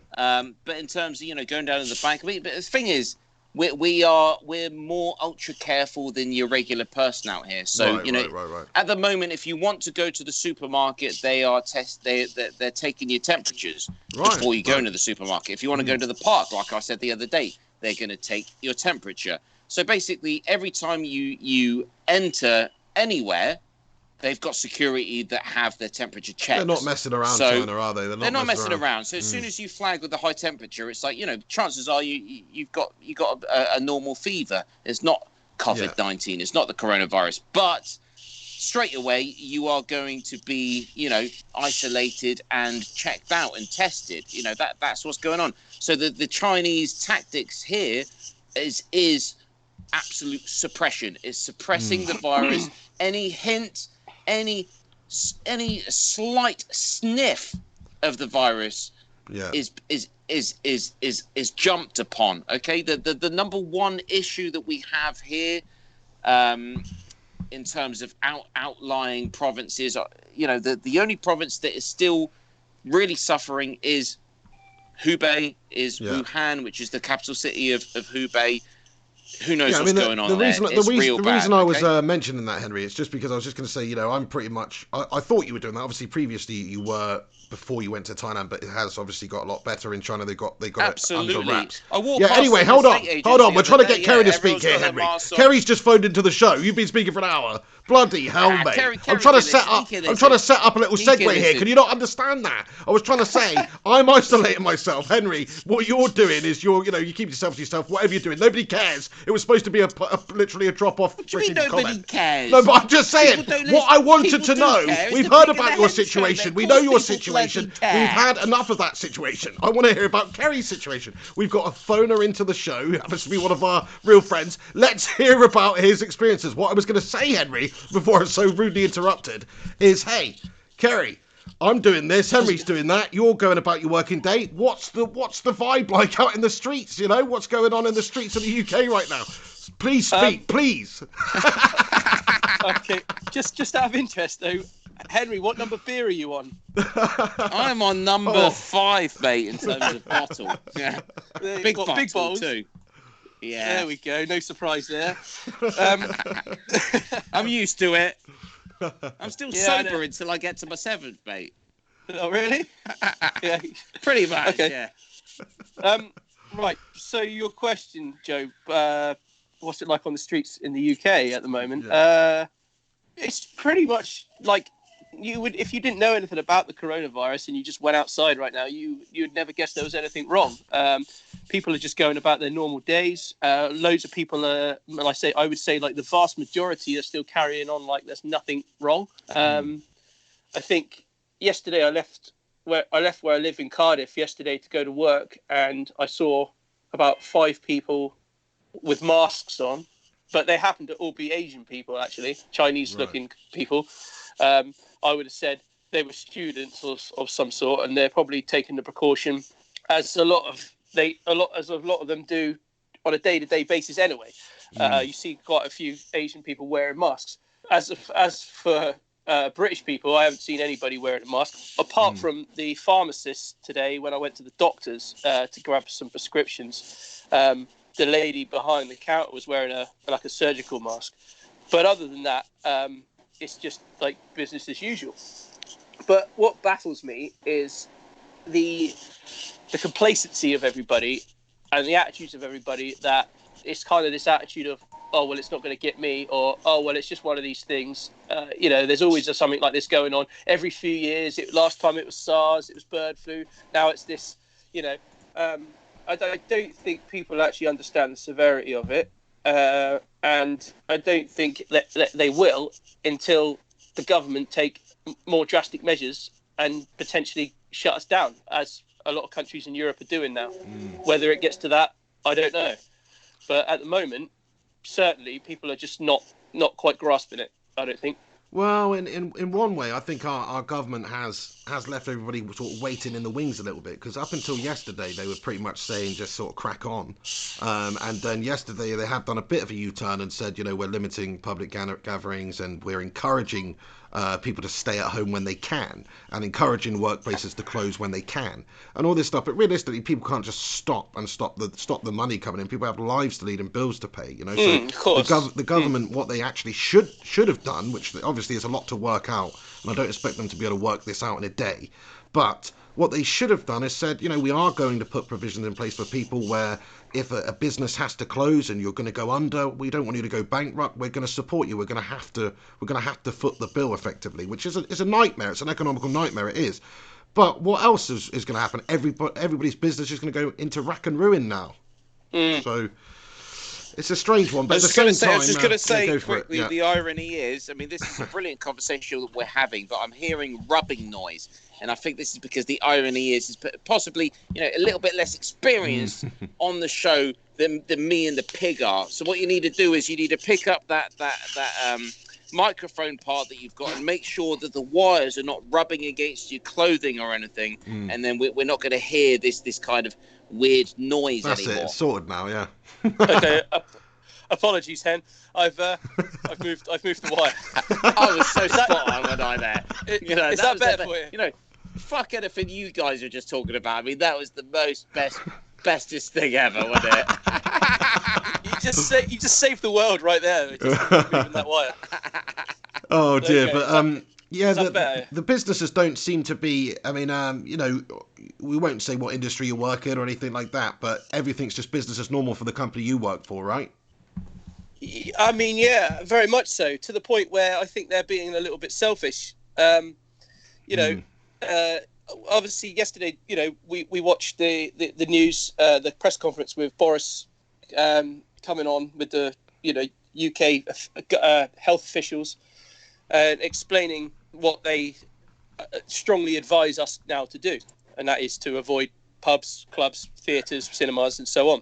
Yeah. Just basically do what you need to do, but, you know, common sense. Don't go out and you know, if you can avoid being in a public place, then avoid it. Yeah. So obviously, there is some aspects of my workplace that, you know, within my workplace that can't, you know, people have to go. You can't do the job working from home. However, there are some members of staff that have the certain roles that can work from home. For me, for example, I work 4 days out on the road, and 1 day a week I work in the office. Now, I can do everything I need to do on a Friday, the day I would go to the office. I can do everything I need to do from home.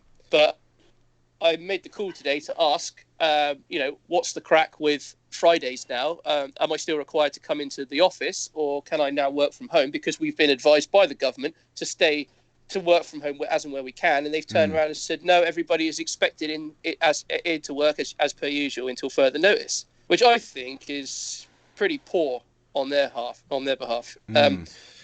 You know, at the end of the day, it's all about minimising risk. That's minimising risk right there, to say, right, well, yeah, okay, Fridays you don't have to come into the office anymore because you can do everything you need to do at home. But yet they're not. They're saying no, come to work. It baffles me. It really does, that's not helping the problem at all. That's just gonna add to it, isn't it? And you can understand that. I mean, in a way, like I said, business owners they're in limbo. It's the government's fault, really. If they said, look, everybody down tools, or be prepared to down tools, and we'll get you back financially, you know, this isn't going to bury everybody, then I think you would see a lot more decisions being made like that. But right now, I think these people are trying to make hay while the sun shines and trying to get as much done before as possible. So you can understand it, but then at the same time, if it's not absolutely vital to the operation of the business, like it sounds like your one isn't, then they're just being dicks, really, aren't they? People need to wake up a bit. I think they do, you know, and I think for example, you know, I say it a lot, and maybe it's the wrong thing to say, but that, you know, I feel sometimes that we're a nation of idiots. I think that goes for the whole world. No offense to anybody, but, you know, I think that a lot of people, like I said, the vast majority of people are not taking this serious enough, and it's not, and everybody listens to what they hear in the media, and they only go on what they hear in the media, or they only go on what they're told. They're like sheep; they follow, and no one actually. Well, I say nobody, but a vast majority don't make up their own mind and see through things and see and get the whole picture. As my dad would say, get the blinkers off. You know, and I'm not. For example, I was parked outside a petrol station yesterday for some time, speaking on the phone, and I was just happened to be watching people go in and out and getting petrol.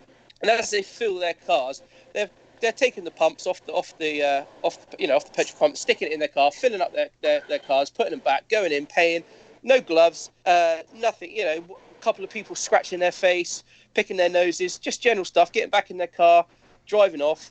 Who knows? Are they going home washing their hands then, or are they? Probably not. And how many germs are on a petrol pump? I mean, come on, look, how many people a day touch that? So it's things like that. I think just people are just not aware. They don't even think about it. They're so wrapped up in their bubbles and in their world. They're just going about their business that it's like it's on the back burner for them. They're not really taking it serious enough. Is it your opinion that people of the UK, the general public, are more blasé and less concerned about the pandemic that we're experiencing than other countries? Do you feel that? Do you have any evidence? Just gonna have a piss, lads. To suggest that? Be back in a sec. Having a piss. Okay. I think potentially yes. I mean, I've got family in Switzerland. I haven't spoke to them directly, but I know my dad has spoken to my auntie, and I've got cousins out there, and they're laughing at the UK right now. They can't believe that we're being so blasé about it. They're on complete lockdown. My auntie hasn't seen her grandkids for the last 2 weeks. She can't go out the house. That's how it is. Look at Spain; they've locked it down. Italy, they've locked it down. The UK is still going, no, we'll be fine. We're going for this herd immunity. But that just says, like we discussed earlier, Hen, before the show, you're looking at potentially 80,000 deaths of 10 from ages between 10 and 50. Well, essentially, I mean, that's just literally the maths that I've kind of worked out myself that I was going to discuss. I mean, in terms of this pandemic, obviously, it started in China, as we know, and it's slowly spread. And well, this month, certainly March, we've seen a massive rise in Iran and Italy in particular, and South Korea, and now it is certainly spreading across the rest of Europe. And what you're seeing is the other countries, Italy. In particular, basically, going to China for advice. They're trying to follow the Chinese model. The EU, to begin with, which I think was absolutely crazy, decided to keep borders open. I think very recent news on that, breaking news essentially today, is the EU have decided to shut down borders for a certain amount of time. Oh, they have done. I haven't seen this. I believe that is the latest news, which I was reading before we started the show today. But come on, guys, come on! They should have done that. We knew that they should have done that already, and for them to come out with that now after the bullshit saying, no, open borders is what we're going to do. We're going to try to do like. An effort, a collective effort. I understand what they're going to do. They're trying to you do the same thing at the same time and have like a one country prerogative like you'd see in China or see in the US. The trouble is with the EU, it's not quite as tight knit as China or even the US for a start. No, you're right. And it's baffling as well that people are still flying to the UK from places like Italy, and there's no medical checks whatsoever on the borders. You can fly straight away and just walk straight through Heathrow Airport and come and integrate into society. Unbelievable, isn't it? I mean, like Henry said, I mean, if you want to go into bloody the Chinese Asda over there, you've got to have a bloody temperature check. Do you know what I mean? Whereas over here, you can come off over the border from Italy, and you're just allowed to go in. You're given a 5-page information sheet, I think, about the coronavirus. But this comes down to the different tactics of nations that I was speaking about. So what you've seen is China is going for full-on suppression of the virus tactics. I don't know, but Having issues here. Sorry, Henry. Yeah, China you're for having a advice. couple of signal issues there, mate. Couldn't quite understand what you said there. Please repeat. Right, I was just trying to say that Europe are majority of Europe are kind of looking to China for advice, or trying to follow the Chinese model to a certain extent in terms of suppression. The UK are doing something completely different, and we were very, very negative on this outlook last week. You know, Boris Johnson making his announcement that we are looking at losing loved ones, and then you've got the chief medical scientific advisors there saying, yes, we're basically looking at herd immunity. Now, yesterday, we had the announcement that by this weekend, I believe, we're looking at essentially caging off, locking up our elderly. So in the UK, 70 years old, those people will be instructed to stay in. The rest of the country goes on like nothing's happened. So basically, go about your day-to-day life. What the UK Well, let's discuss that for a second, Hen, because I think that's a great point you've just brought up. Really, I need about a piss. I need another wee this whole as well. process. Yeah. Okay, mate. No worries. Well, yeah. So, Kerry, I mean, about this whole herd immunity thing. I mean, if you actually look at the idea of it, you can sort of see what they're trying to do, but still they're putting people at risk. There's going to be casualties with the situation that they're proposing, which is just carry on as normal. Let the working population of the country, i.e. the people that are between, the teenagers to the 60-year-olds, let them carry on as normal. The majority will contract the virus. The majority will also deal with the virus and recover from the virus, and therefore be unable to pass it on once they have recovered from it. It's left their bodies, and the population won't have felt the same economic impact, because we're not just shutting up shop, we're not just locking down, we're letting the fit workers, if you like, the people that can theoretically handle it. And I know this isn't right for everybody, because everybody's got different bodies and immune systems and different ailments and underlying illnesses and things like that, and there will be people of all age brackets that are a victim of this, but at the same time, you see everybody shutting their countries down. It's going to have ridiculous economic ramifications. You might even see other ramifications, like, for instance, we haven't taken into account the nurses and the doctors and things like that do have children that are in that their kids are in school and things like that, who are necessary right now to actually treat the patients. And if you take their kids out of school, well, then guess what? They've got to be at home. Somebody's got to be at home to actually look after the kids, and there's all that sort of scenario. So I mean, I can understand it from both points of view, but I just think this way is a little bit risky. What's your thoughts on the UK's tactic, which is at the moment, it's pretty unique. Like, not many countries are being so lackadaisical about it as the UK. Yeah, I think it's a difficult one, isn't it? Because from a selfish point of view, and we all think about ourselves in times like this, and our families and our close loved ones. I don't want to get it, and I don't want any of my family to get it. I don't want my parents, my grandparents, my daughter to get it. However, if this is going to work, then in the long run, this could be the best way to deal with it. But like you said, we're not. No one else has really gone for this tactic, so we're kind of like the guinea pigs on this one. Yeah. And I'm not sure I feel too Absolutely. It's a bit of a risk to take by Boris and the government here, isn't it? Massive risk. And it almost gives you a sense of, well, they don't really give a fuck about us, do they? That just really makes you feel like it doesn't give you much confidence in our government to say, oh, well, they're just quite happy to say, yeah, let's just let 60% of the working population, or 60% of the working population get it. Let's lock the old elderly away. Okay, that's fine. They're protecting the elderly because they are the most vulnerable, the most likely to get serious complications. But we, like you said, Joe, we've all got our different health problems. Some people are smokers, which obviously isn't good. I, for one, I've got asthma. I use an inhaler. I don't really have any asthma problems due to the fact that I use an inhaler each day, which prevents my asthma. But who knows? If I get this virus, it might just flare up and cause me major issues. I don't know. So because there's not much research experience in this COVID-19, because it's a relatively new thing, nobody really knows. We can only go on the statistics and what we've got so far.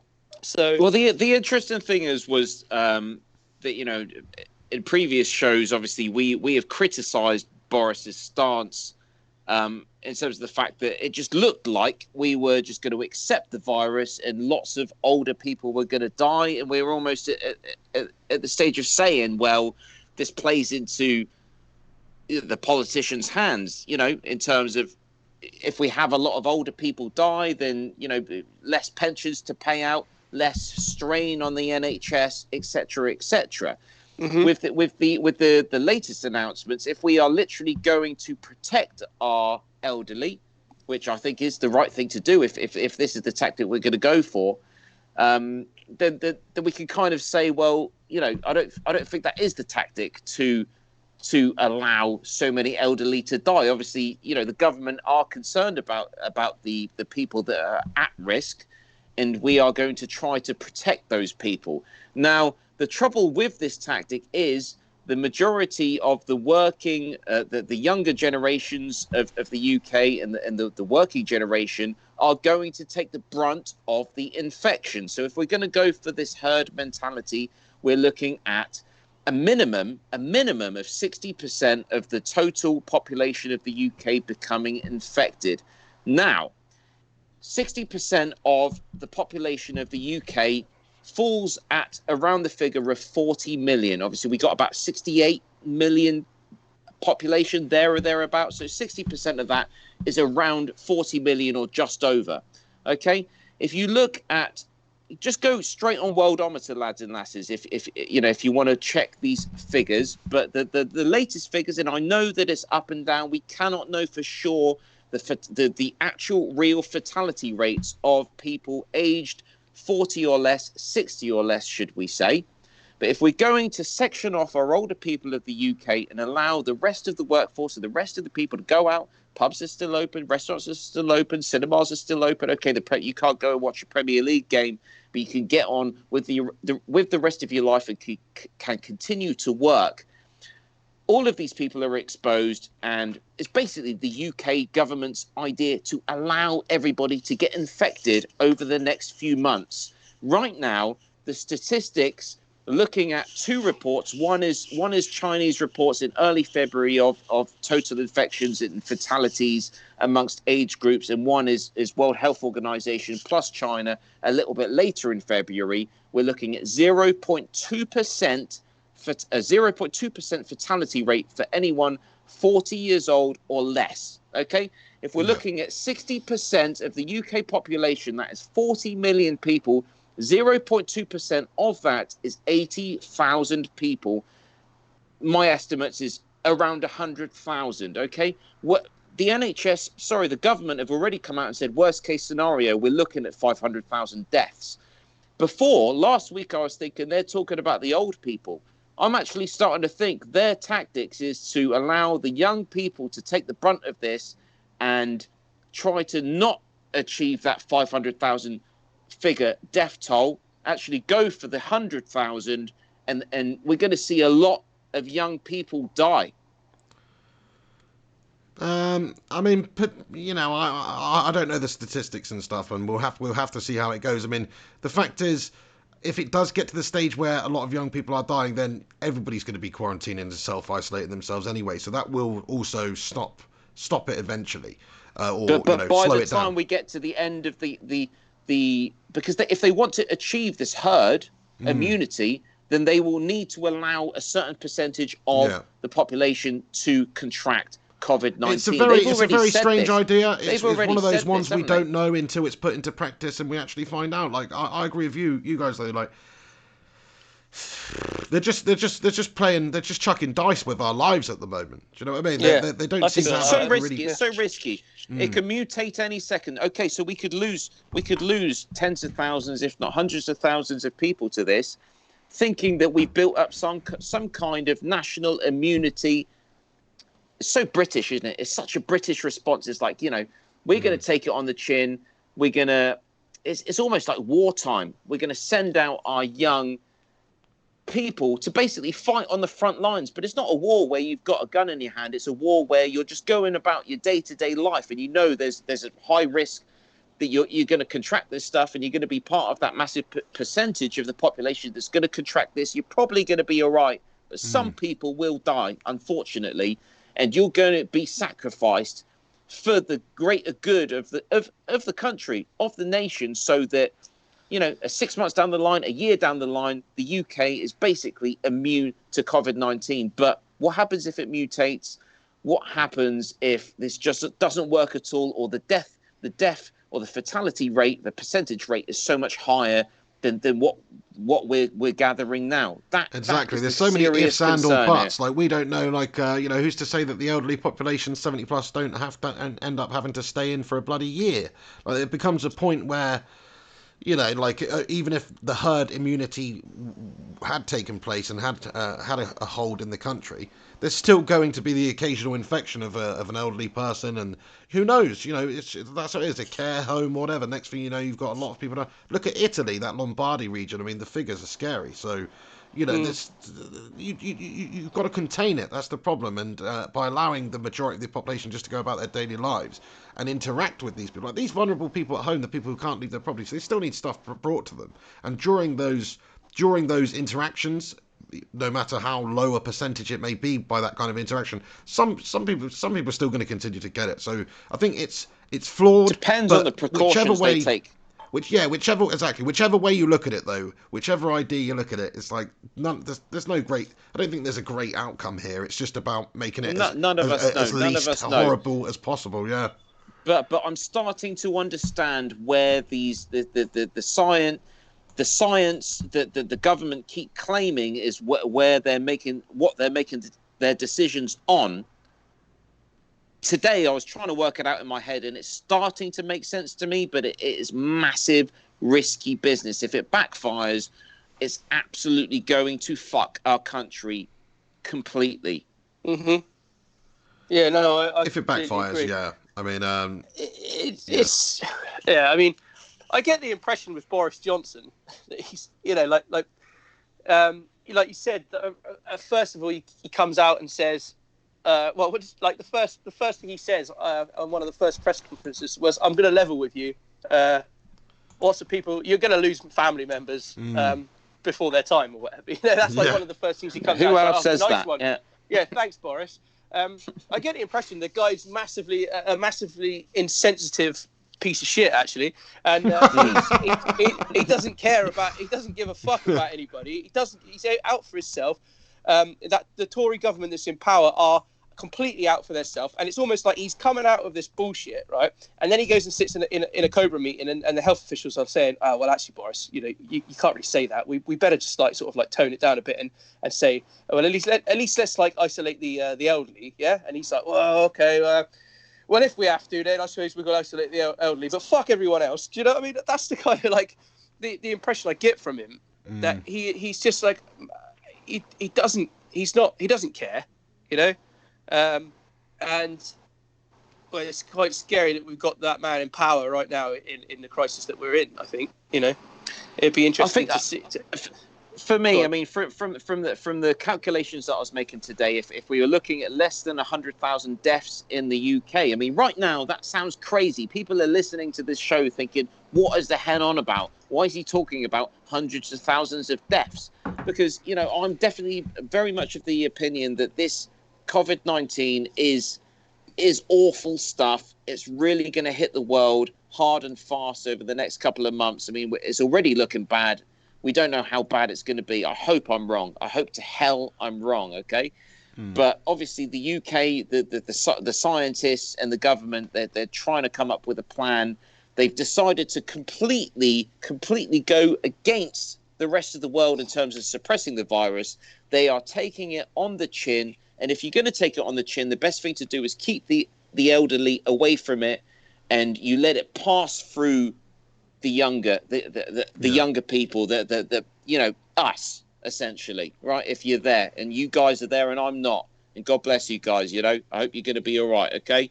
And you're going to be all right because, you know, as far as statistics show, is if you catch it, there's only 0.2% chance of fatality.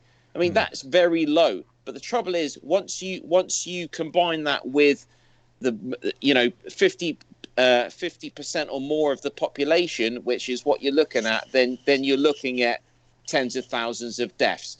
The thing is, are we better off just suppressing the virus, like Italy, like Spain, like the rest of Europe now, like America? In the long term, are they going to be able to stop or have a lower fatality rate in the long term? Nobody knows right now. Nobody knows. And what's the right tactic? We don't know. So I'll just throw this one out there as well.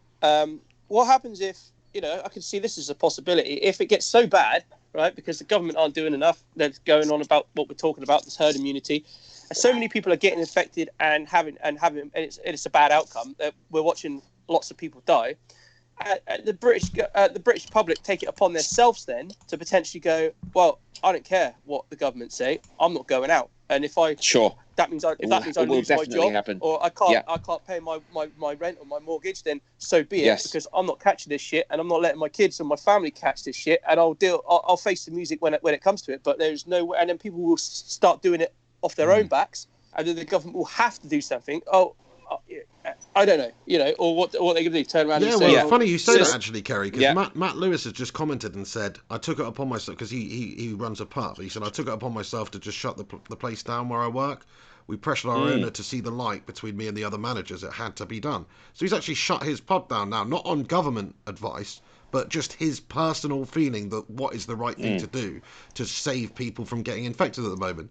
So what you just said, Kerry, exactly 100%. And that is going to start happening, and the government needs to put something in place to deal with that for sure. I mean, Henry's obviously got the worst case view in my mind. I've got the best case view in my mind. Kerry, you're probably somewhere in the middle. I don't know. It's like we don't know. We don't know, and hopefully nobody it's not going to be all that bad. Everybody's got massively varying views. Yeah. I mean, that what we really need to worry about is the fact that, like what Kerry just said. So we might start off with this tactic in the UK, and everybody's going about their daily lives, and everything seems to be in place, and we're kind of getting on top of this. And then if you get enough people that are seriously getting affected by this, the fear will hit us.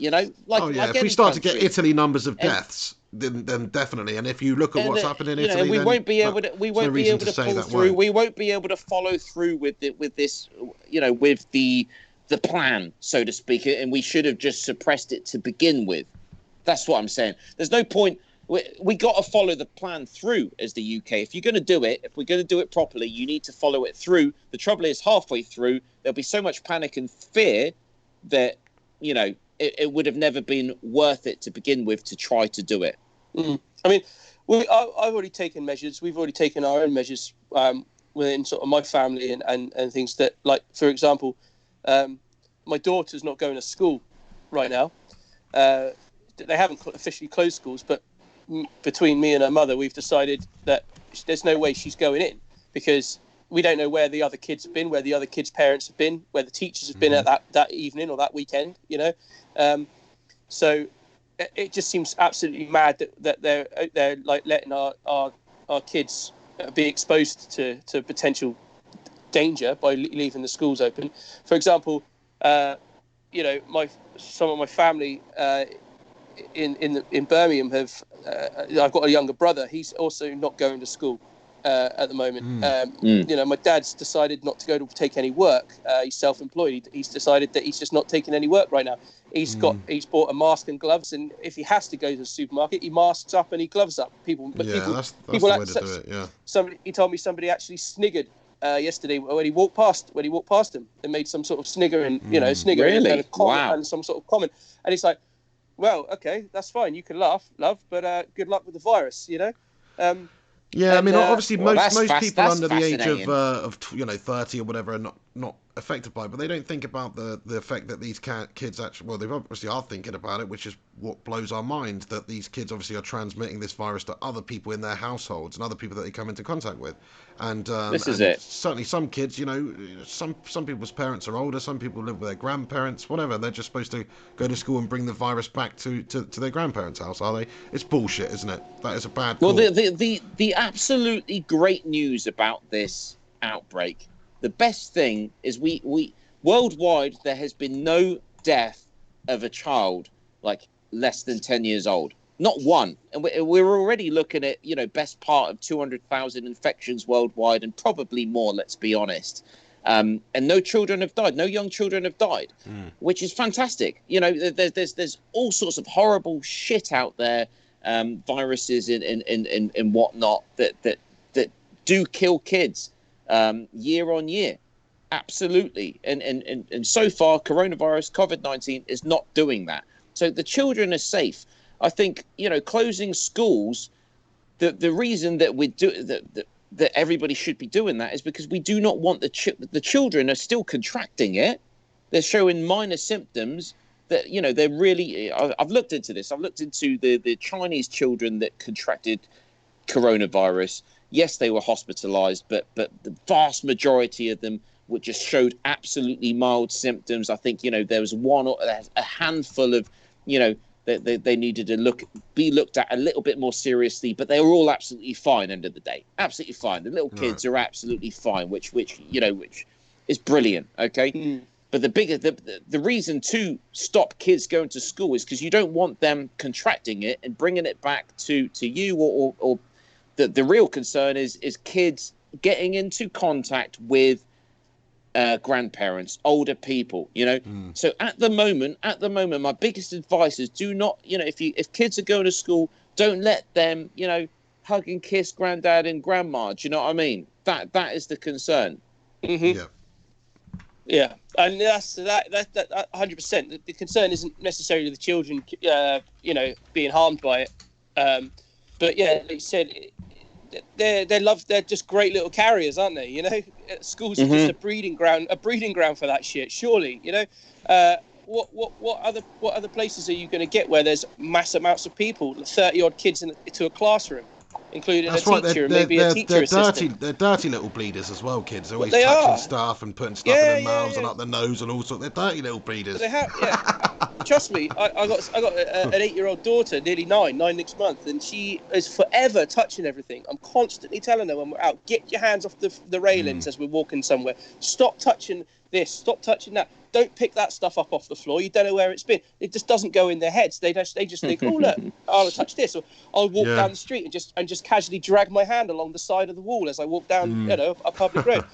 And then she'll quite happily. You sort of got to feel sorry for them, though. I mean, I remember being that age. We all do, don't we? And you just want to touch everything, don't you? It's like, what's this? What's that? Very curious as a child, aren't you? Yeah. Curious. It's almost unfair on the kids, actually. One thing that I want to live through this bullshit. It is. It is. You're right, actually, and to have to go through all this, the hand washing and the type of processes that they're going to have to go through with avoiding the elderly and things like that. Yeah, we're going to make the young generation OCD. That's what I'm worried about right now. Yeah, I think, and also, so for example, my daughter, she doesn't understand it. She gets it. She understands the coronavirus, and she sees it on the news. And yesterday when it was on the news, she was like, "Daddy, it's on the news. Do you want to watch it?" And I was like, "Oh, thanks for telling me." Yeah, start watching it. But she doesn't understand really the severity of it. She doesn't understand. She knows about it. She knows what it is, but she doesn't understand it. If you know what I mean. Of course not. Yeah. She's just a child. That's it. Yeah. So when it is unfair on the kids because we're constantly saying, "Look, you can't do this. We can't do that." Every time she wants to go out on a Saturday and go, "Well, what are we doing today, Daddy? Can we go here? Can we go there?" And I have to say, "No, we can't go there. We can't go to the climbing wall today, or we can't go to the park because that's going to involve being around lots of people, touching lots of things." And you're asking, it's a disaster. She just sees it as, oh, well, why have I got to just do boring stuff for the next however many months, Yeah, I can That's true, understand where mate. That she's is coming from. That's how I concern, feel, yeah. mate. You know what I mean? It's the black cloud that's over our heads at the moment. It's difficult to feel positive or happy about it. Just one thing I wanted to talk about, which is a little bit positive. I mean, we'll see how it goes. But yesterday in Trump's address, he did mention, or his medical guy, whoever it was, mentioned that they've got the first clinical trial underway for the first vaccine for coronavirus, which has been brought to that point the quickest that it ever has been for any kind of virus like this. So they obviously got a lot of people working on it very, very stringently, and they actually have injected it into somebody who's the first, a coronavirus patient, I imagine, who's testing this currently. So they're doing clinical trials on humans to find out if this is a vaccination, if they can, if that it's something that they can bring to the mass market, basically. So that is, at this point, obviously, it's still early days, but that's positive. Looked into this, but I mean, did the person have coronavirus? Because my idea of a vaccine is something that you take when you are not infected. You're right, yeah. Is it not, right? Yes, yeah. So it's I don't not know a cure, it's a vaccine, sorry, yeah. So you're right. So I'd imagine that she's taken it. I don't know, what's going on with it, really. I mean, so she's taken it, and then is she now going to be exposed to coronavirus? I mean, I wouldn't wish that on anyone. So, that's pretty messed up. But I mean, if you're going to do a trial, a test, then that's what you would have to do. Surely, you take the vaccine, and then maybe a few days later, you need to be exposed to the virus to see if the vaccine works, right? But fair play. At the end of the day, This is probably the first time in the history of humankind where a vaccine has been pushed and tried to be developed to this acceleration, because let's be honest, we haven't seen a pandemic. We've never had a pandemic in the modern world. I mean, the last pandemic, last real pandemic we had was the Spanish. Fucking rambling on, mate. That's 6 snow beers taking effect, mate. Fucking yeah. The last pandemic we had, worldwide pandemic we had was the Spanish flu, which was in the early 1900s, right? And that was before worldwide international travel, was it not? So the world has never seen what we're seeing now, and this is why we're pushing for vaccines like we've never seen before. And I think, like you said, the positive out of all this is that because it's on a worldwide scale, it's not just one country or a couple of countries in the world that are going through this. It is the vast majority of countries have got this problem, that every health professional, professor, scientist, doctor, whatever, right, is working round the clock on this shit across the whole entire world right now. So, that's why it's going to be like... It sounds like they're doing some pretty awesome shit, to be fair. Check this out. It says, typical vaccines for viruses such as measles are made from a weakened or killed virus. But it says the mRNA 1273 vaccine that they've created is not made from the virus that causes COVID-19. Instead, it includes a short segment of genetic code copied from the virus that scientists have been able to make in a lab.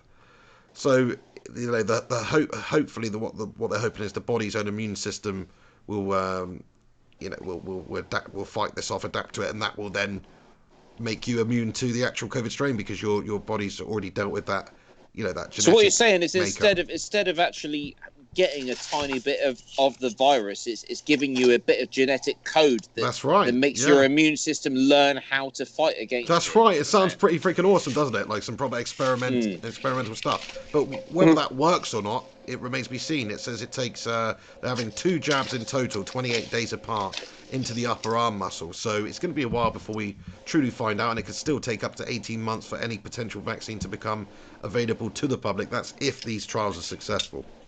Well, this is what I mean. And also, you've got to remember the economic costs of being able to distribute a vaccine once it's all through and tested and fine to the world population, essentially.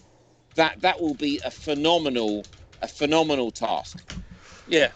But even if we have to pay for it, I'd happily pay for me and my family to have that shit, even if it was going to cost me like a few grand, Yeah. At the end of the day, like, what's... But it's got to be made free, doesn't it? It's got to be made free. Like the US government have said that all all that type of shit will be made free to the people of the nation. Certainly in terms of testing, I don't know about in terms of vaccinations and cures, but you would think that absolutely they're just going to roll that out.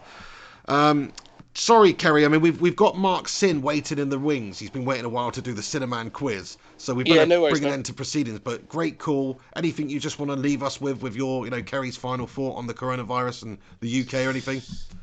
I just to the masses, just be safe, use common sense, don't be idiots, and good luck to everybody.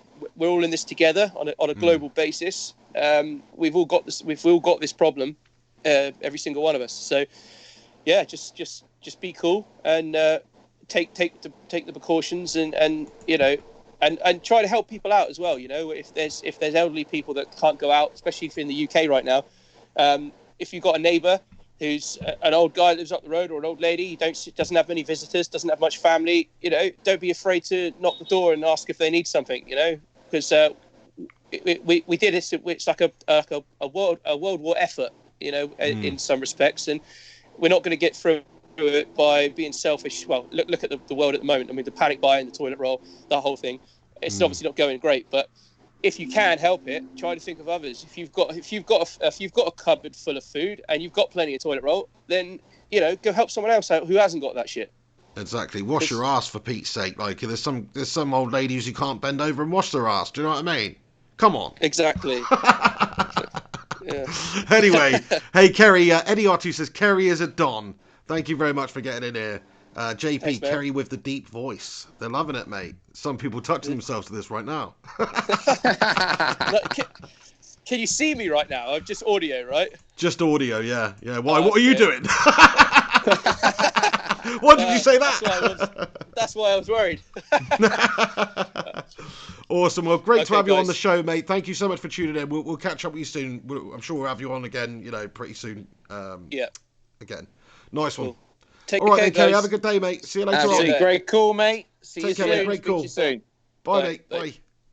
Certainly won't see him soon because flights of between China and the UK probably less and less. I ain't leaving here. You guys ain't coming over here, so it's going to be a while, isn't it? Let's be honest. Yeah, international travel and things like that, they're certainly going to be on hold for a while, or they should be anyway right now. It actually blows my mind that they're not, that every flight around the world isn't grounded right now. That actually just blows my mind. Because they need to keep their businesses I understand going. I understand it, but that's it. Lives are not as important as money. Do you know That's what the though? problem. Do you know what? I know Mark's in the waiting midst, but flights are being cancelled left, right, and centre, not because they're not allowed to fly, because people are not buying flights. They're not paying for flights, right? And we are looking, honestly, the aviation industry is one to look at first that could suffer massive dire consequences because of the international situation. Hey, Mark Sin, how you doing, mate? Hey guys, all right, mate? Yeah, not too shabby. How you doing then, the Cinnamon? All good with you? Not bad. A little bit surprised that you guys are going to do a show today, but as it is. What do you mean surprised? Yeah, Why are you surprised, Mark? You should never be surprised. You should always be ready. I'm always ready, but you should know by now, Henry, that pig tends to not tell you things. I know, he's a just proper goes on the prick, isn't he? I know. Well, this wasn't even planned until about 1 p.m. or something when I said to Henry, UEFA have just announced, that's going to push back, so should we jump on? We weren't planning on doing this today. That's it. The pig wakes up, he sees the news, he has a last longer than it should do, and then he decides to do a show. No, but I think this works for Pig because you can see he's on another 1,000 subscribers since we last spoke. Was it gone up to 24? What do you mean 1,000? Seriously? It's gone up by another 1,000. Like, as in. Are you threshold. serious? No, it hasn't. Well, it's been 24,200, and I think it's gone up to. It's it's still 24,200. Okay. My Trouble is, Martin, I would believe you, but you do have a history of being wrong, mate. I know, yeah. Like, where are you getting your stats from, mate? Where are you getting your information from? That's wrong. Hey, it's taken. We need VAR on this already. We haven't even started the quiz. It's taken me 7 weeks to refine my quiz mastery skills. Yeah. It's getting slightly better. I'll tell you what, that last performance from you, faultless. There was not one wrong thing, was there? I was very surprised. It's just my reading, I suppose, because I got this full disclosure. I do have a bit of dyslexia, so sometimes when I try to read the questions out, it takes a bit of time. So I do apologise if I didn't read it as clearly. No, that's fair enough, mate. Do you know what I mean? End of the day, if you're dyslexic, that gives you a reason to not read things correctly. So what you're saying is you got everything written down, have you? Yeah, no, I have all the questions written out, but I think last, one of the questions, like which league is the most East, is like clearly is a team. So it's just there's only one league. So, but yeah, that's a bit of a. We'll forgive you, Mark. Do you know what I mean? Honestly, yeah. I think Pig. We need to apologise to Mark. We put too much pressure on him. We do.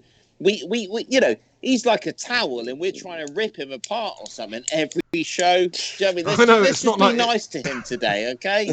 Absolutely, yeah. He's doing this off his own back, spending the time to actually make the effort and do the quizzes. And then we're going, we're so horrible to him. You got one tiny little technicality wrong. You're a disgrace. I know. But it's like we in go all into honesty, like a top restaurant and we're just picking it apart, aren't we? It's like, in all honesty, though, in all honesty, I think it's justified. It's like, okay, you say you go into a restaurant and picking it apart, but you got the right to do that because you're paying him. What this is you're going around somebody's house who's giving you a free meal, but it's absolutely, it's got a hair in it. There's a plaster in there. It's a little bit dirty. Do you know what I mean? It's like you can still say, sorry, I don't want to eat this because there's bloody hair in it. Like, it's not very nice, but you can still say it. I think that's what we're doing. I think the viewers like you two arguing a little bit, especially over the quiz. I think it's the highlight of what's going on. Mark does it on purpose. Yeah, he engineers the quiz to make us hate each other more. It's a conspiracy. Well, I was talking to Henry about maybe potentially making this its own video a week. Do you know what I mean? That sounds like people seem to like it. Sorry. So you spoke to me before you spoke to Mark about it, did you? Do you know what I mean? Around about the same time. But I've actually spoken to you about it, But anyway, yeah, I mean, what do you guys think about that? It takes something away from the Pig and the Hen show. Of course it does. We should have. So that is the only concern. And what we could do is could be a bit like a big fat quiz of the year. Did you watch that? It'd be like a massive quiz. Yeah. But certainly, things at the moment, the schedule is all over the place, isn't it? I think we've got our solid Wednesday Pig and the Hen. I'll adhere to that. And then other than that, we've got Pig and the Hens, popping up left, right, and centre, don't we? Like some other bastard thing that's happening around the world. But that's what's going on. I think we should try that during this period, though. We should try a football quiz standalone episode, like a full-on hour of just pure quizzery. Do you know what I mean? And then obviously you can still do the mini quiz on the Pig and the Hen. We'll just keep that shorter or whatnot. What do you think? I know some of the other guys are up for doing it as well. So it's speaking to Matt Lewis, Matt other Rush. Quiz masters. Interesting. I've got a research team, mate. Why do you think the quizzes come up so quickly? Wow. I knocked this one out within an hour. To be fair, what did you knock out in an hour? This quiz, mate. This quiz. Oh, okay, fine. That's fine. I thought you said I'm not jizz. a worthy contender, am I? I'm losing too badly. My knowledge is good, but it's not as good as the pig. But pig to be fair, it's the pig's life. Pig is a proper, football maniac, compared to me. I'm good on the football, but not as good as the pig. No, right? I think that's been clear. He's totally sold himself down the river there, hasn't he? Crikey, what sort of attitude is that going into competition? Well, I don't have my own channel and I'm a drinker. Yeah. If I had my own necessarily channel, mean you. If I had the Flying Hen United, 25,000 subscribers, then I would be expected to be as good as you, but I'm not. I am just a sidekick. Sometimes it's not about that either. That's what quizzing is about, Quizzing is about getting it on the spot. Like, I know West Ham United, and you know Norwich City, but we didn't know them on the spot. That's what makes a quiz so interesting. Yeah. So it's not all about the knowledge. Remember that. You've got a chance. It's only Don't write yourself off. It's 5-2. It is 5-2. Yeah? Is that right? 5-2. Yeah. Right. Should we get this puppy underway then, lads and lasses? Hit the music. Nice one. Let's hit it.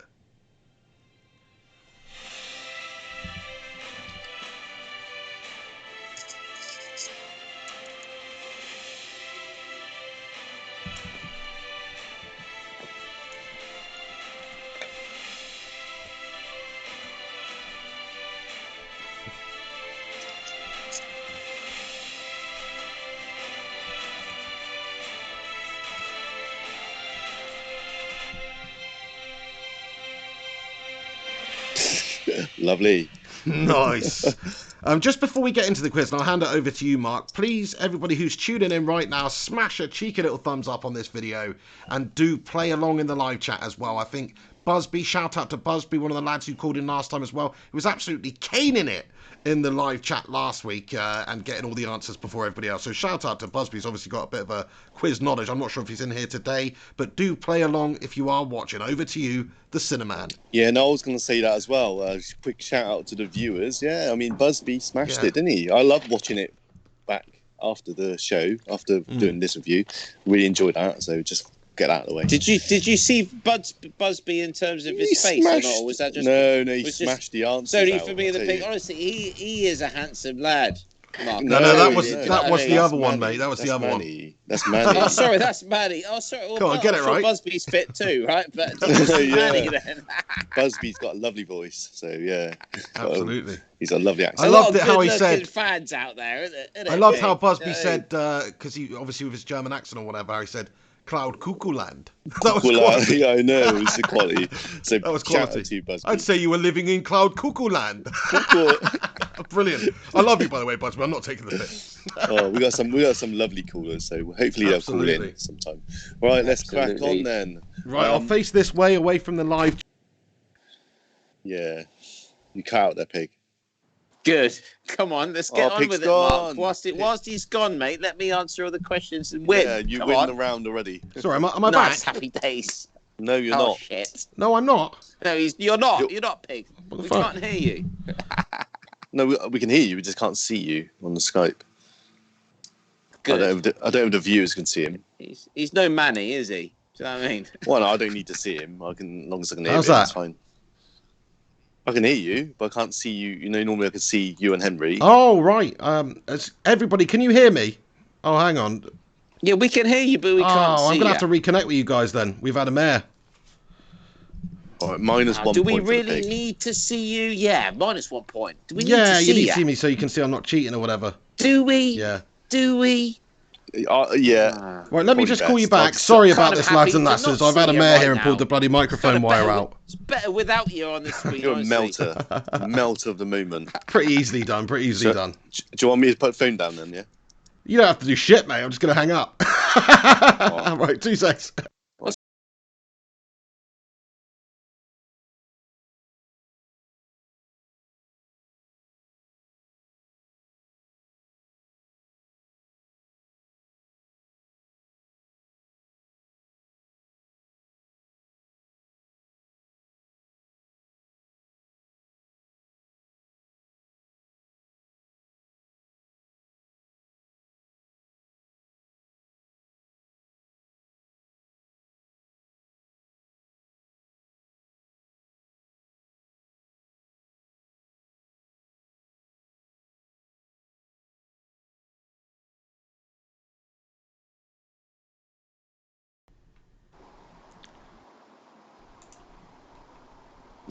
So Henry. boring. Back on with you, pig. You're there, the Mark. We'd taken over for a second. It had become the hen and the Mark just for a short period of time, and it was beautiful. Well, we're back. There we go. We're back. I can see. Hey! Mark, did you enjoy? Mark, you must have enjoyed that split second of it. It was the hen and the Mark show. Fuck the pig. I enjoyed that. Just, you know. I think it was just the head and the Mark show for the head and the Mark, though. To be honest. Yeah. Nobody else heard that, mate. Bloody ripped the cable out. All right, let's crack on. Brilliant stuff. Okay, let's do this. We're back. Sorry about that. Let's go. Time for a question of sin, lads and lasses. Question sin. In the Almost need the VAR music booth. again. No, we don't need music. In the VAR booth is Mr. Gungshi, because we know he loves the show. Gungshi's in VAR. Considering all his donations to the show, contributions, I think we should dedicate this show to him. He loves the quizzes. Hey, and on that note, just as you said it, he's actually sent in another PayPal donation here. He says, Coke or beer money for the pig. He's sending me cocaine money now. Now, obviously, he needs Coca-Cola. Good luck on the quiz. Oink, oink. Felt bad for only wishing Hen good luck earlier, but to be fair, he needs it more than you. Hey, thank you so much, Gungshi. You are a bloody legend. Thank you, mate. Come on, mate. And yeah, you're right. I probably don't need the luck because this is Henry we're talking about. I do need the luck. Come on. I'm taking charge of the show with you guys. Right, listen in. Round 1, we are back to A to Z round. Yeah. Oh no. I remember it. I remember it. Not I was in fondly. another country last time we did this. Good. Now that you know the format of most of the different rounds, so I don't have to explain it too much. But today, you're going to have 3 passes. So if you're stuck, you can use one of your 3 passes for the 3 categories, okay? So you got 3 passes for the 3 categories, okay? You can use all 3 in the first category or use none, whatever you want to do, okay? Make sense? Right, interesting. Yeah. It makes the game a bit more interesting, okay? So the first category would be teams outside the English League. You can only use football teams outside the English League. Yes or no? Okay, and we're going from A to Z. Who goes first? Let's go Pig first. Okay. First letter's A, by the way. A. Okay. Atalanta. Okay, that's in Greece, I think. Yeah, okay, I'll take that. Italy. Okay, Of course I knew that. Italy. Yeah. Of course you did, Mark. Just call yourself a quiz master. Well, I'll go Barcelona. Yeah.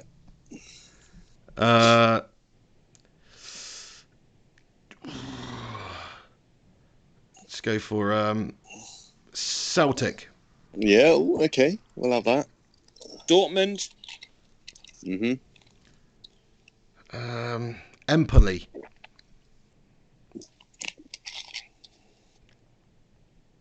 I've heard of it, so I'll allow it. Oh, it's definitely Empoli. Do we Yeah, need no. Italian team, VAR come on.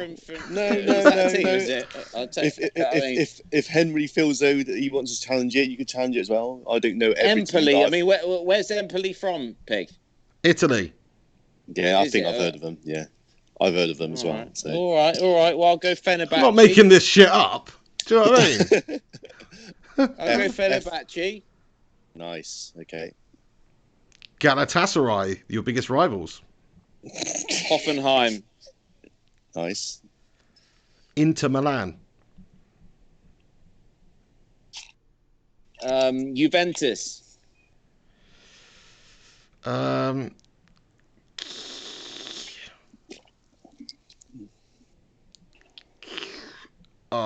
Kaiserspor. Who's that? Turkish Elaborate, team. please. Turkish team. Somebody, adjudicator, please search Kaiserspor with a K. Just check it is with a K as well. Sounds about right. It's fine. I'll let you have it, Pig. You know, I just want to make sure I am right. So I wouldn't want to cheat, unlike you. No, but shut up, Pig. I'm letting you have it because I'm showing everybody that I appreciate that you know what you're on about. Oh no, because I know it too. You know what I mean? Hold on, I can check Pig anyway. I can Okay, check brilliant. on Google. Brilliant. That's fine. We'll just move on then. Yeah, move on. Okay, Leon. Monaco. Nantes. Yeah. Nice. We're staying in the French league here. Mm. Olympiacos. Yeah, we'll take that. Palermo. What's this?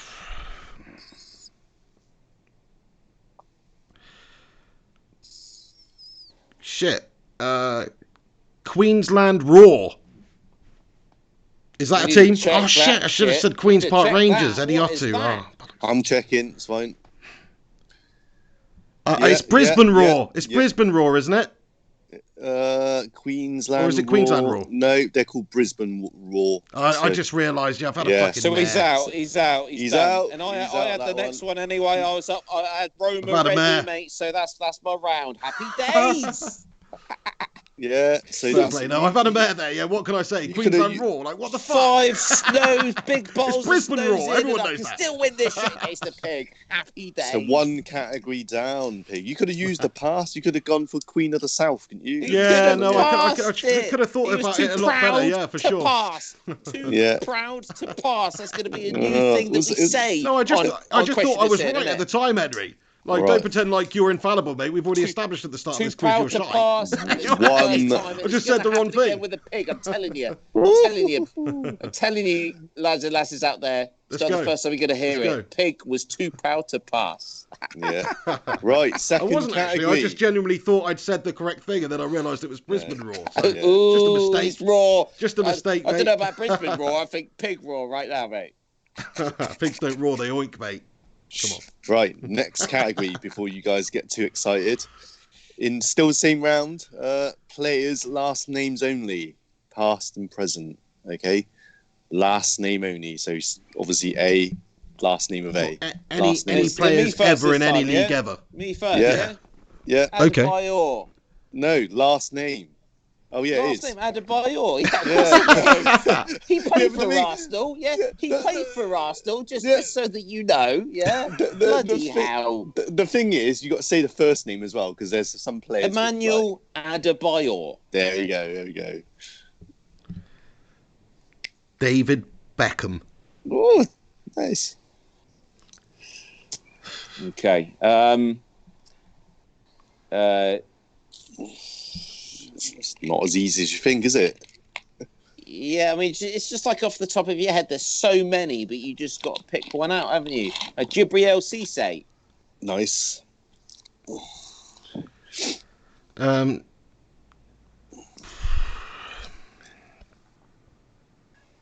Richard Dunn.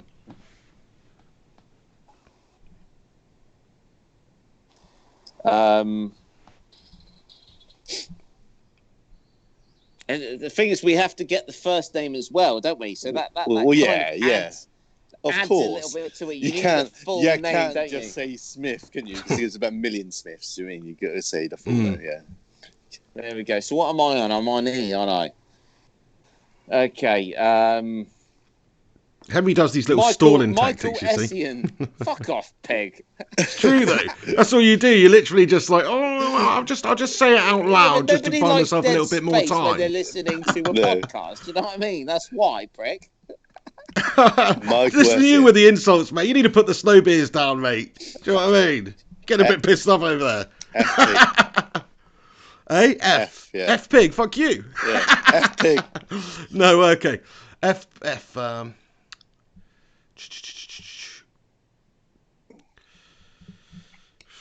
Make me time you out. I'll give you 5 seconds. Fucking hell. Okay. Daniel Farker. He's a manager. Yeah, and he was a player as well. Where? Well, wait a sec. Well, in the Premier League, you mean? No, we weren't saying Premier League people, were we? Well, we not. No. Past and present. That's why this quiz is ultimately flawed. Right, present. Well, we need to check if he was ever a player because he may not have been. Of course he was, mate. He might not have been. Yeah. Not every single. He's well known. He played for SV Lippstadt, Bonner, SV Meppen, Borussia Dortmund. Give me a second. No, that was the managed team. Yeah, he was definitely a player, but he never played for any good top teams though. He played in the German league. Though. It's fine. He did, but bit naughty, but go on, yeah. Mario Gomez. Gomez, yeah. Kazuki Honda. Yeah. Yeah, that's a good one. Yeah, it is.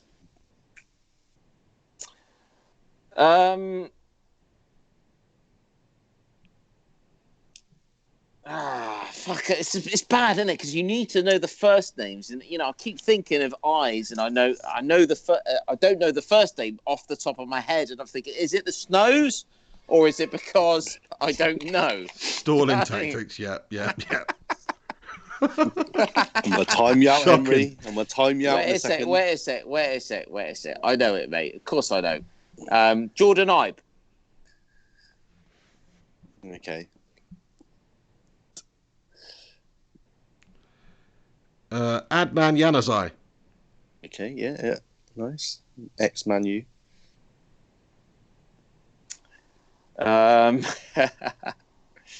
Robbie Keane. It's so easy, but when it comes to you, it's so hard, isn't it?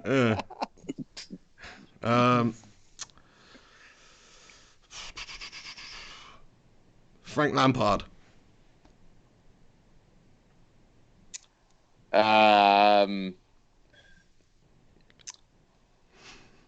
going to be here all day. Juan Mata.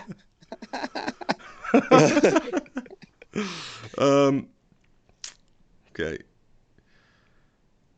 Gary Neville.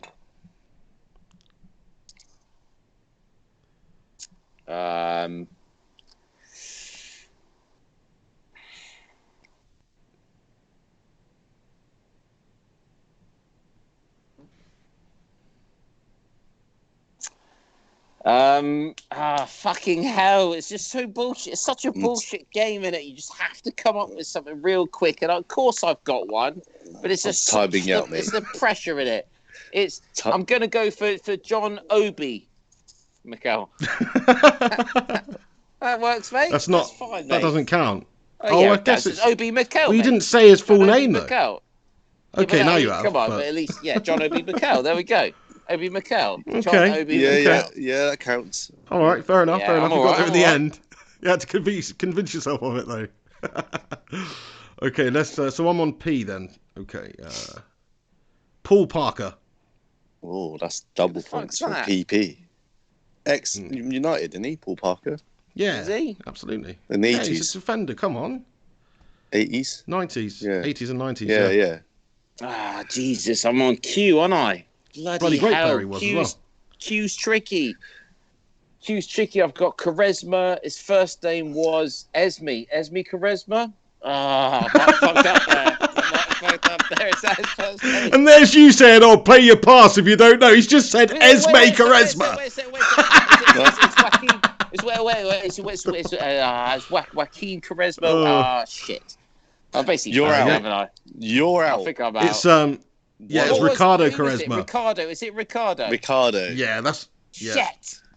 People got it in the chat there, yeah. You're out. We don't need VAR for that. I should have played the pass. Brilliant. I should have played the pass. How many passes have we Should have got played each? the pass. 3. We forgot we had the passes, yeah. We're too proud for passes. 3 passes is too many as well. We'd get through the alphabet twice. No one's going to do a pass, are they? Right. Last round. Last category in this round. Okay. Fuck. So last category. Whoever wins this category gets the round. Mm-hmm. English league teams, excluding the Premiership. Oh, okay. Premier League. Sorry, there's no such thing as Premiership right now. Mark's in. There's no Premier League teams. Just English below Championship and below. Okay. Is there one for every letter? Conference and stuff like. Does it need to be in the English league though? So yes. Okay. So it has to be Championship, League 1, League 2. Yeah. Correct. And is there one for every letter? I don't know. Well, the thing is that there has to be, otherwise the order in which we start makes the quiz. You got your passes though, Peg. You got your passes, Peg. Okay, that's fine. Yeah, I forgot about that. That's what the passes are for. Makes sense. Okay, let's do this then. Let's go. You're going down.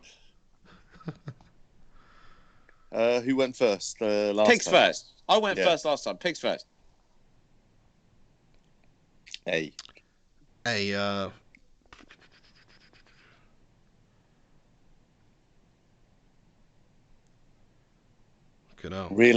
Really? Hang on, just give me a minute. That's right, he's got a pass if he needs. He got too proud for a pass, but I'm not going to pass on A. I'm not going to pass on A. I'm just having a mind melt. I'm enjoying it as much as you, Mark. I am. I'd be happy to go out on B now and still be happy. Accrington Stanley. Yeah, I had that. Are they still in the league, or are they down? Are they down outside the conference? Bolton Wanderers. No, they're fine. Brilliant. Colchester United. Doncaster.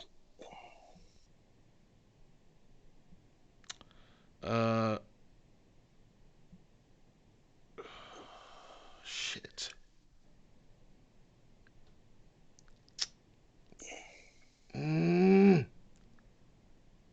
Ebbsfleet Town.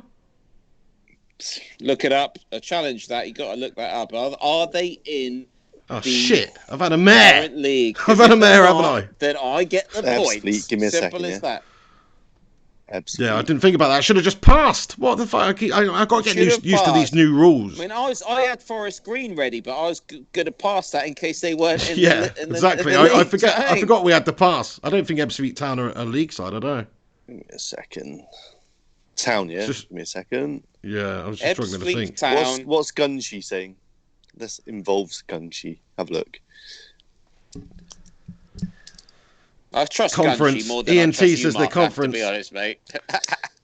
They're in the National League. So there we go. So you're out. That's it. That's done. We specified the rules. That's me done then. Yeah, that's me done. I should have just passed.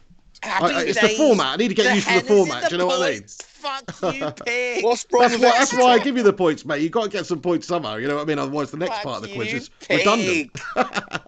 Take that hat off, mate. Take the hat off. It's melting your head with the heat. Take it off. It's still 5-2 for now, mate. Forest Green, yeah. Exeter, we say that every week, and you don't use Exeter, that. yeah. If I had there's got to be a whole bunch. What about like Enfield? Forest Green? No, they're probably non-league as well. Forest Green. Where are Forest Green out of interest? I think they're League 2, aren't they? Let me have it. Oh, so I would have been all right with Forest Green, would I? I don't know. I would have thought they were conference, but I don't know.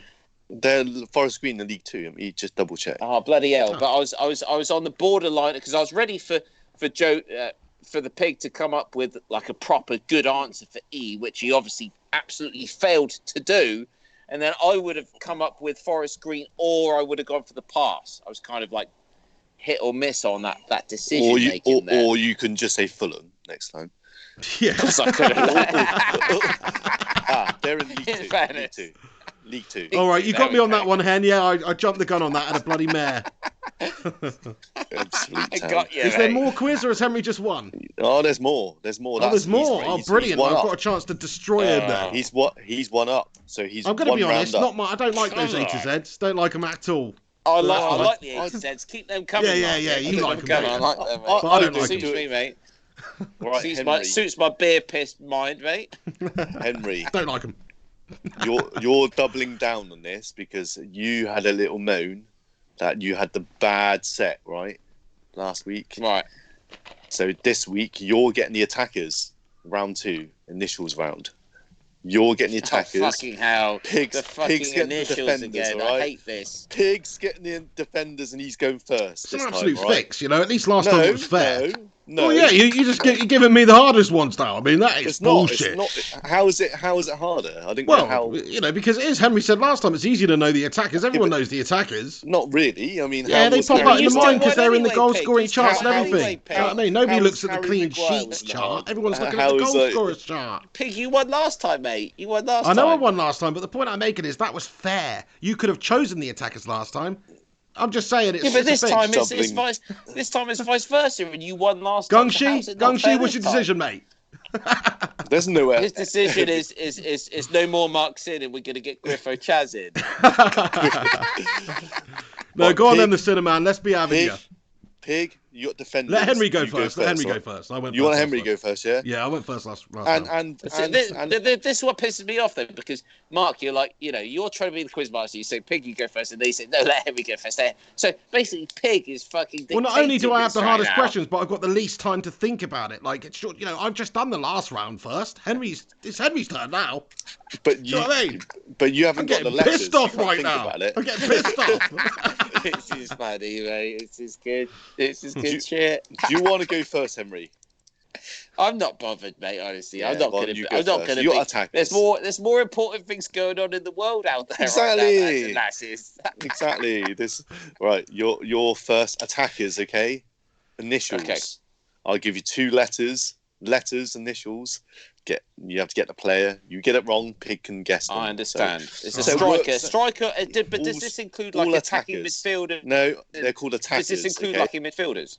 So they have to be like centre forwards or strikers. You mean?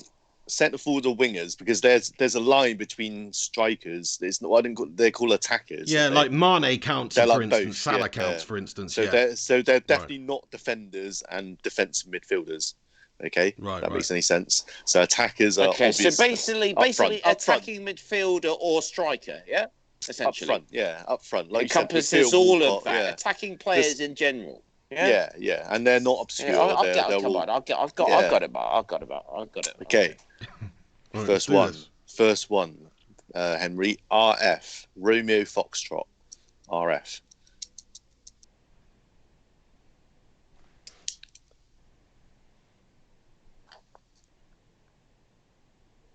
Mm-hmm. Don't know. Pig. For the steal. For this first steal. Roberto Firmino. Correct. Come on, Easy, get in there. Yeah, I know. Fuck that up. Okay. Next one, Henry. MB. That's Mike Bravo. MB.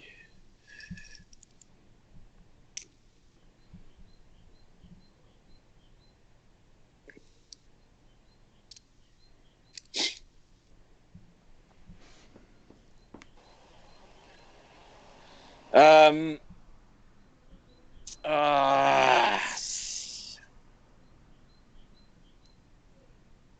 have a sip of Coke while you have a little think. What's Batshuayi's first name? I don't know.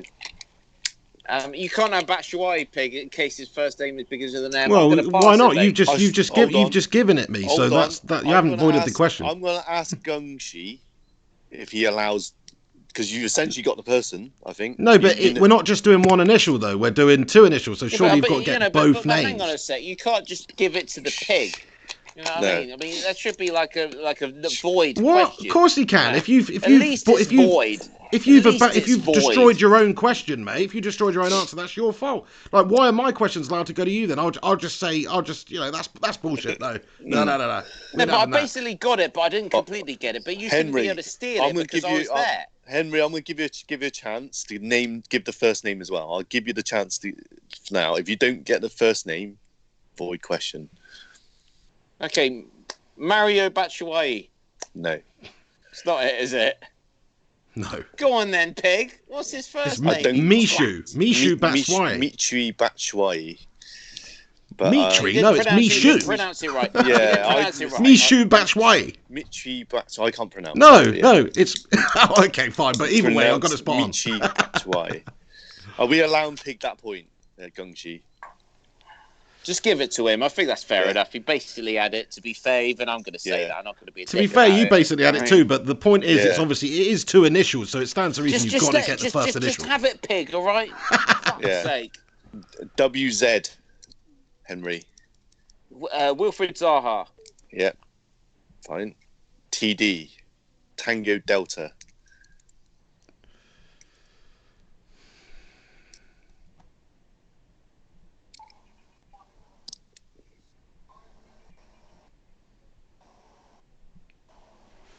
So annoying because I'm thinking a player, but I don't want to give it away to the Pig now. Do you know what I mean? I don't know the first name, so I'm not going to give it away this time.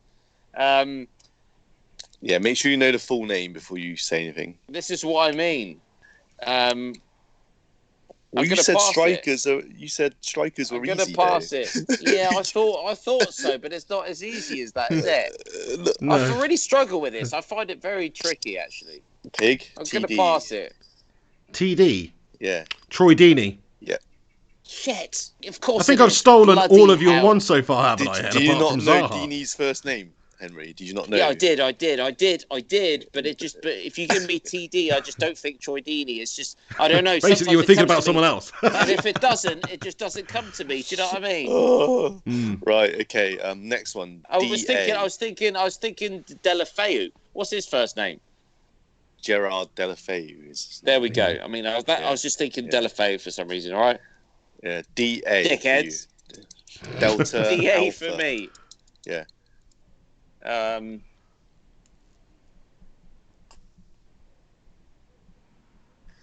I do find it very difficult without a team. You know, I think this would be better if you had a team and initials, and then it's like too easy then. Too easy. Too easy. It should be way too easy. Then come on. I mean, I'm thinking DA. I'm thinking Darren Anderton, but you know that's before your time. And he's not a forward. And he's not a current player. Goals, didn't he? Yeah. He scored a few goals, didn't he?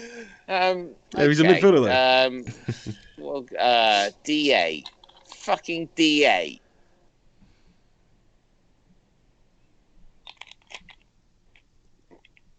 Pig doesn't look like he's got it either. Am I I haven't got it tied yet, now? no. I think it's that West Ham player, but fuck it, and what? Fucking Anderson or some shit.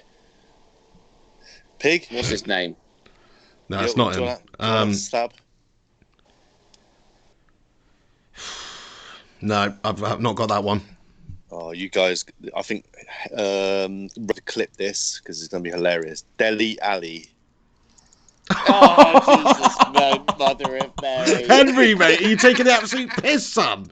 You didn't get Delhi. Oh, my days, that's even worse than my Mason Greenwood the other day. A couple of letters doesn't mean shit, does it? When you come up with WZ, it's definitely Wilfred true. Zaha, isn't it? Do you know what I mean? Oh, that was a shocking showing from you there, Henry, though. I think you only got one right. I think I stole 3 off you, mate. Crikey. There's 2 more. RM. RM. I was going to say Anthony Martial, but that's not RM, is it? Yeah. No, that'd be AM. Similar, yeah. You got the idea. RM.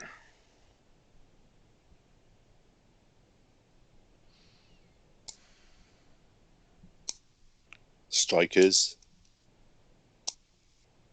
Current.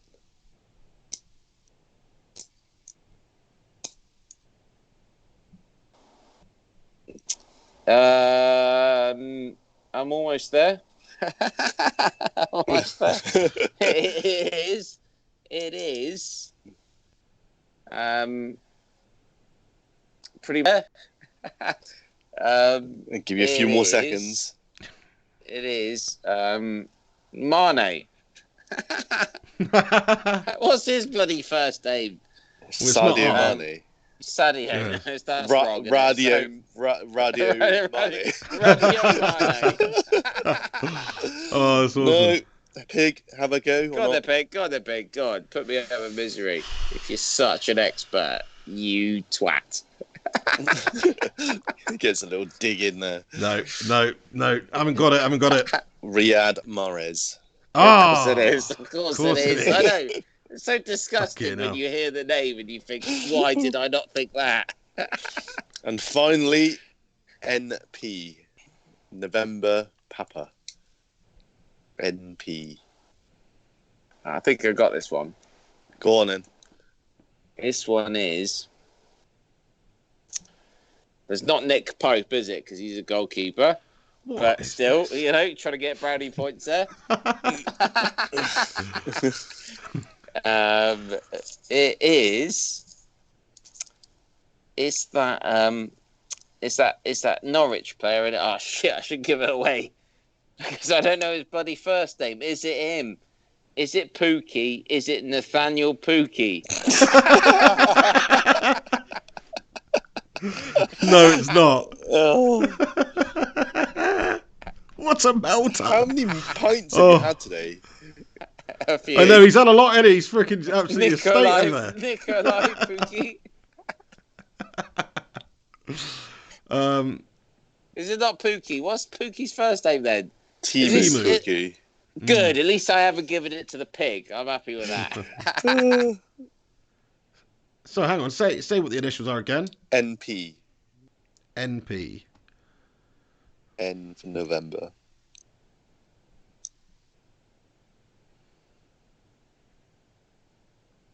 Chat's going crazy. I just know it. We're Nigel so bad Pedro. at this, pig. We are so bad at these initials. What's Pedro's first name? Our Could be brains Nigel. just are not designed to work with initials. No, that's Do it. you know what? That's Do you know all. what was annoying about this last one is I thought Henry was just about to get it because he said Nicholas, and then said Pope. Oh, It's Pep, Nicholas Pep, Pepe. Nicholas Pep. Yeah, Pepe. cool. Oh, bloody hell. Don't Yeah, give we've me had a mare there. Arsenal non-players, yeah? What do you mean non-players? You know exactly what I mean. Yeah, Deli Ali. Oh my god. Yeah, he's a true. bloody But Spurs non-player. Dele Alli's not an attacking Batshuayi. player. Well, yeah, true. Right. Okay, so you scored a massive 1 point there, and free to Pig that he stole. So it's This is Pig's the thing, go. when you think of it, as a Spurs fan, you think of attacking players, and Dele Alli does not spring to mind these days. I have to be honest. Do you know what I mean? He's awful. He's awful True, at attacking true. at the moment, or he has been. God. Right, Pig, you have defenders. Oh, okay, Right, let's same do this deal. then. Henry's BC. opportunity to steal. He's going to need to steal a Yeah. good I few on sort this of one. I sort of need a Me wee. too. Should I wee on the chat? Yeah, No. fine. I'll hold it in. I'll hold it in. I'll B- hold it in. BC, Pig. BC. BC. Yeah, before Christ. BC.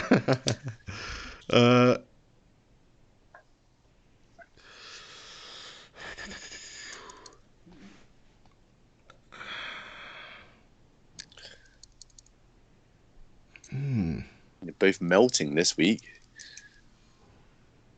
BC. Defenders, by the way. And this includes left backs, right backs, and centre backs, yeah? Yes. Just those, Correct. right. Okay. And defending BC. midfielders. Right.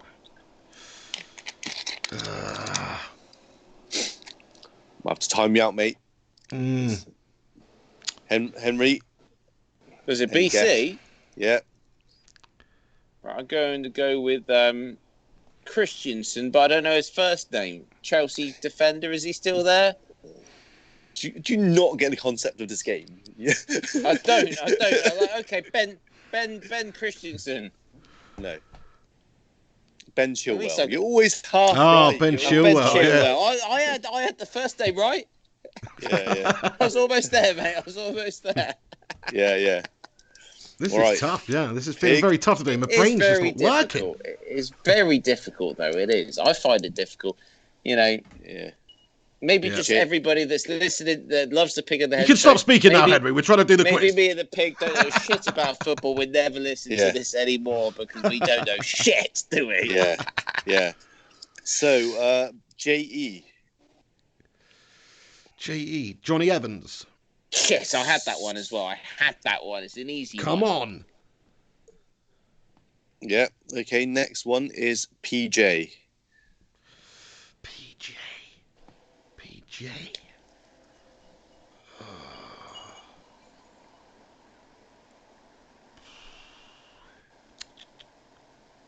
Oh.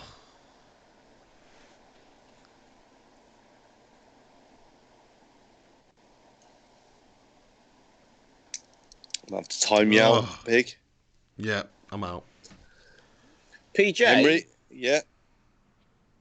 it's Paolo Johannesson.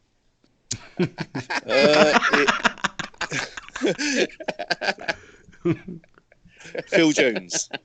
Oh no, it's bloody Phil Jones. How did I not get that? People say PJ all the time in the chat. Oh, what's gone on with the? Hang on a second. We've had a mayor here. It's because you're thinking. Sorry, we've had a mayor. I just realised that it was only me on the screen. Oh, you've melted, Pig. You need minus points for that. I know, yeah, it was just me on the screen now. I've had to Minus sort it out. So I've points. sorted the video out Definitely now minus anyway. points. Shit. Phil JP Jones. kicking off. JP's kicking off in the chat. Because Probably. Henry's moving his bloody phone around and stuff. Yeah. Right, next one. JP, mate, I'm sorry about that, JP. Honestly, that is a calamity. Like he should have. He said JP. I should have just thought of you, JP, straight away. The thing is, God. I've had the same problem. I wasn't thinking DA as in Dele Alli because I was thinking every other club. You kind of think that that's the he's not problem. going to ask you about your own club. Do you know what I mean? That's the problem. That's it.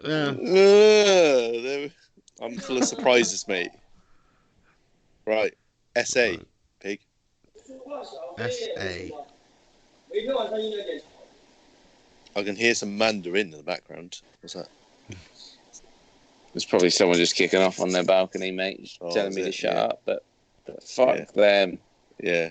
Right. SA, Pig. SA.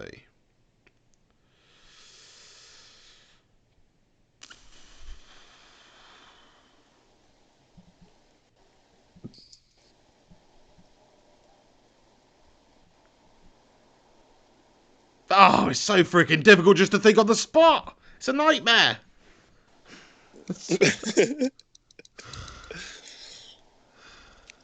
You're lucky you're 4 up.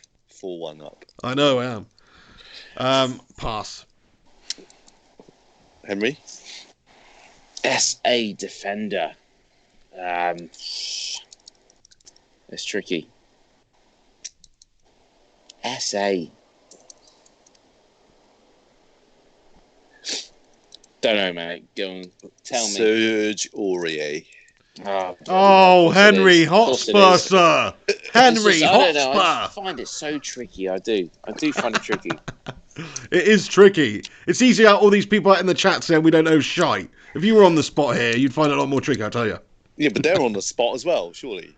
True, but they're not under the spotlight. Do you know what I mean? True. Yeah, just, once the show's over, just tell Mark that we're not going to do this anymore. Yeah? This is we're not going to do this. This round will reappear at some point. But yeah, different round next. SK. Should be reasonably easy, this one, really. Let's think. SK.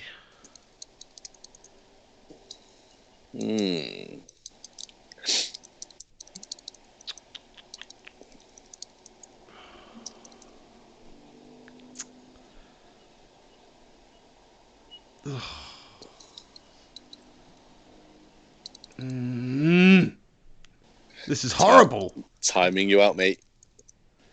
Henry. What we got, Henry? SK.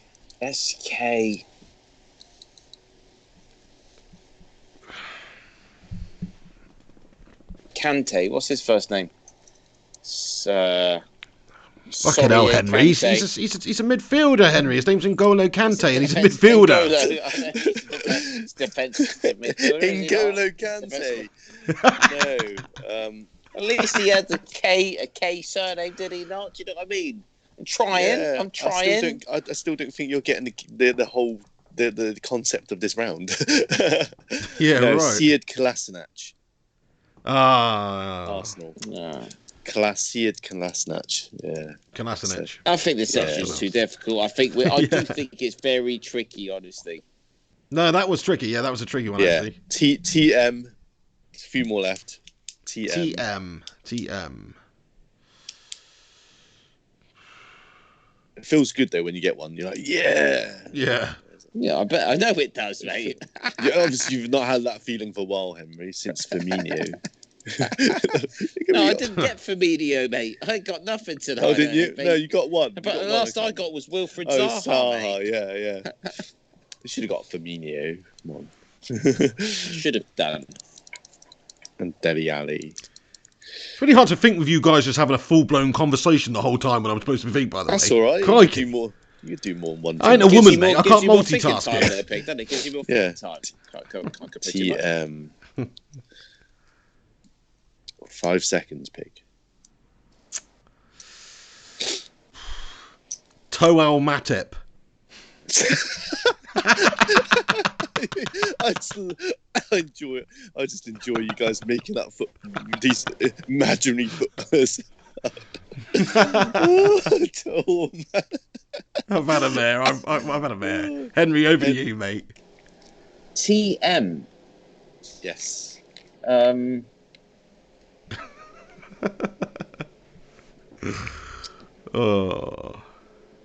Tommy Monkins.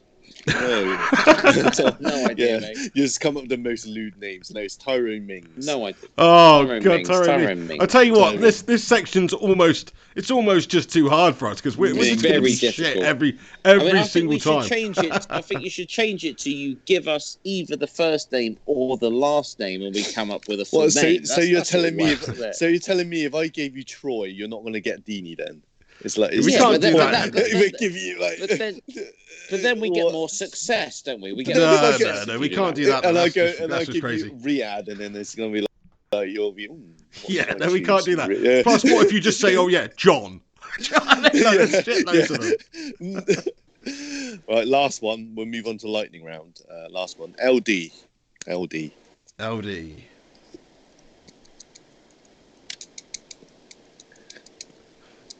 Because I think you've won this round anyway, Pig. Great stuff. You mean you think? Has he? Or I know. not? I need to know that He before has. He has. 4-1. I mean. I might as well. I'll just fuck it. I'm going for a piss. Let's go for Let him go for a piss. LD. Quite obscure. I'll give you a hint. Quite obscure. this one. Leighton Danes.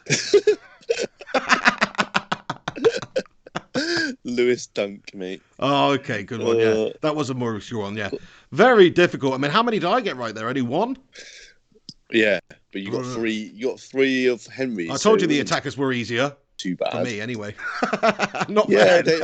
I mean, obviously, because there's of rotation in the defenders, isn't there? Because there's always back 4, back 5. You get that? Yeah, justice has been done, though. That's what I'd say. Yeah, but you still won. But I'm surprised you didn't get some of the. Oh, I've had a mare with some of those. Phil Jones. Are you joking me?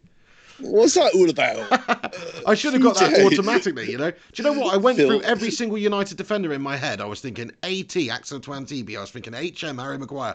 EB, Eric Bailey. VL for Victor Lindelof. I didn't think of that Phil Jones mug, though. You know? Yeah, but what? You got Johnny Evans straight away, and he's an ex-United. I know, yeah. Just popped random. into the old dome there. But Strange how it works, to be fair. Would it not just be easier to give anyone that starts with P, like Paul, Phil? Yes, I was doing that also. I was also doing that, but it's just difficult. It's difficult on the spot. Let me just give you one and see if you can get it right. Go on then. Okay. So a current midfielder in the Premier League. Let's just pop up and say like straight away. I've got to think of one now. It should be easy. Okay, let's go BS. A midfielder. Yeah. BS.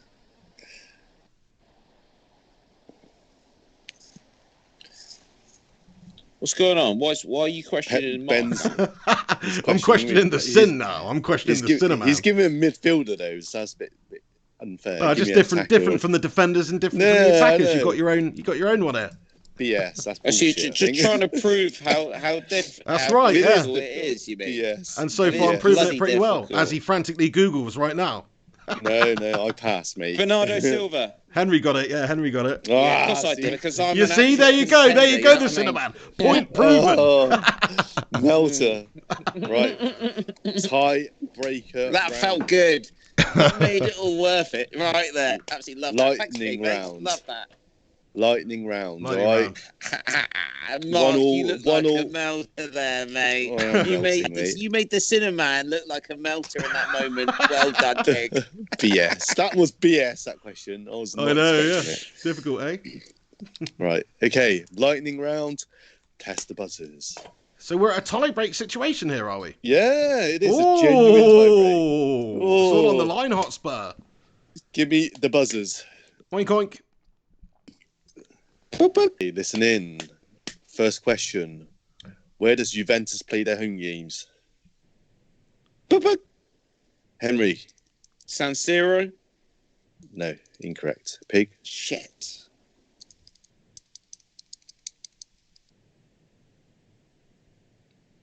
Oh, shite. Allianz? Correct. Get in there. Come on. Correct. Where's San Siro? Get in. Who plays at San Siro? Inter Milan and AC Milan. Yeah. Oh, bloody hell. Well, you got the country. I got the country right, didn't I? And you weren't even sure, Pig. No, it was an educated guess, though. It's an educated guess. Second question. 1-0 to Pig. Which year did the Hillsborough tragedy occur?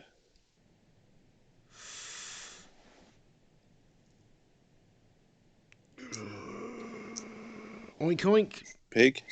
1980. Incorrect.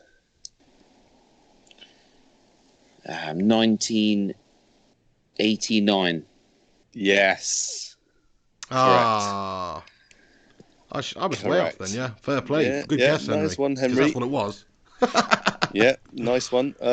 Who is currently the longest serving Premier League manager? Oink, oink. Pig. Eddie Howe. Yes. Bonus points. We can name how many years. Not bonus point, but 6. just props. Yeah. 6. Props, not bonus points. Okay. 6. Is that right? 2 seconds. Quality. What are you doing, Hotters? I'm not even saying anything. I'm being quiet now.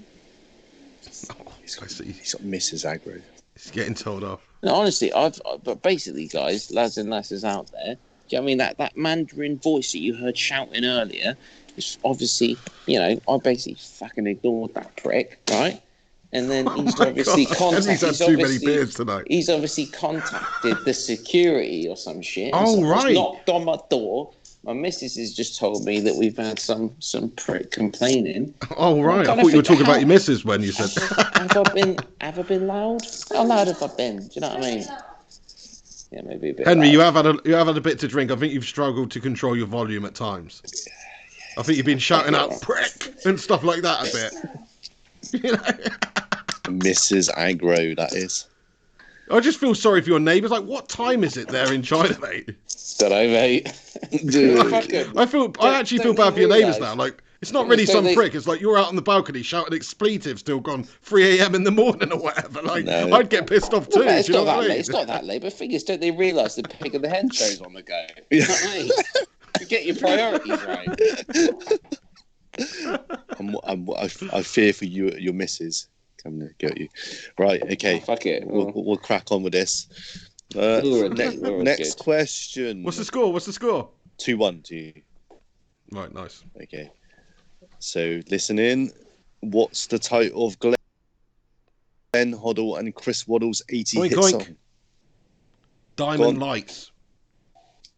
Yes. Correct. Great song, by the way. I like that song. It's actually all right. Darling, I love you. Quality. All right. -1 point for that singing.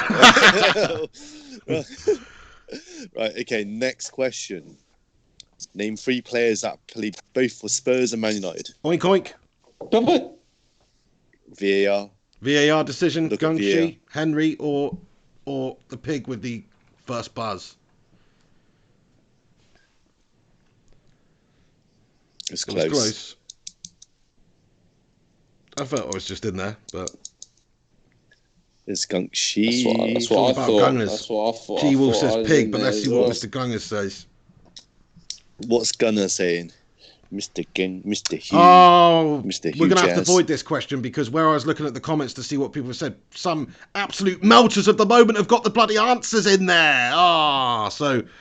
Well, no. Was it actually you? Gungshi says draw anyway, so it have to be avoid anyway. What? Oh, that's. I know that was a good question. We've had a shame there. Sorry, I shouldn't look at the comments I should just leave that to you to look at. Well, I can't. Oh, okay. Well, yeah. So we can't really have an adjudicator in the comment section then. Well, no, but usually people won't put answers up that quickly. I don't know. Did you void the ones that you saw? It was a tie. It was a tie. Yeah. So we neither of us got that anyway. We'd have both got that right, I think. So it's just chalk that one off. Name a few. What would you? Berbatov, Sheringham, Carrick. There we go. That was my 3. What about the rest of them? Can you name the rest of them? Yeah. Let's do that. Let's go for. What's that then? That's a good question. It's not that easy now. Do you know what, Mark? Let's just move on. Yeah, we'll just move on. Fraser Campbell. What do you say, Mark? What do you say? There we go. Thanks. Cheers, mate. Well right, nice one. Yeah, all the obscure ones. Fair play. Right. Griffo Chaz. Yeah, Griffo Chaz. Which Englishman refereed the 2010 World Cup final? Oink oink. Pig. Howard Webb. Yes. What is the I'm name? sort of too drunk, mate. What is the name of Arsenal's mascot?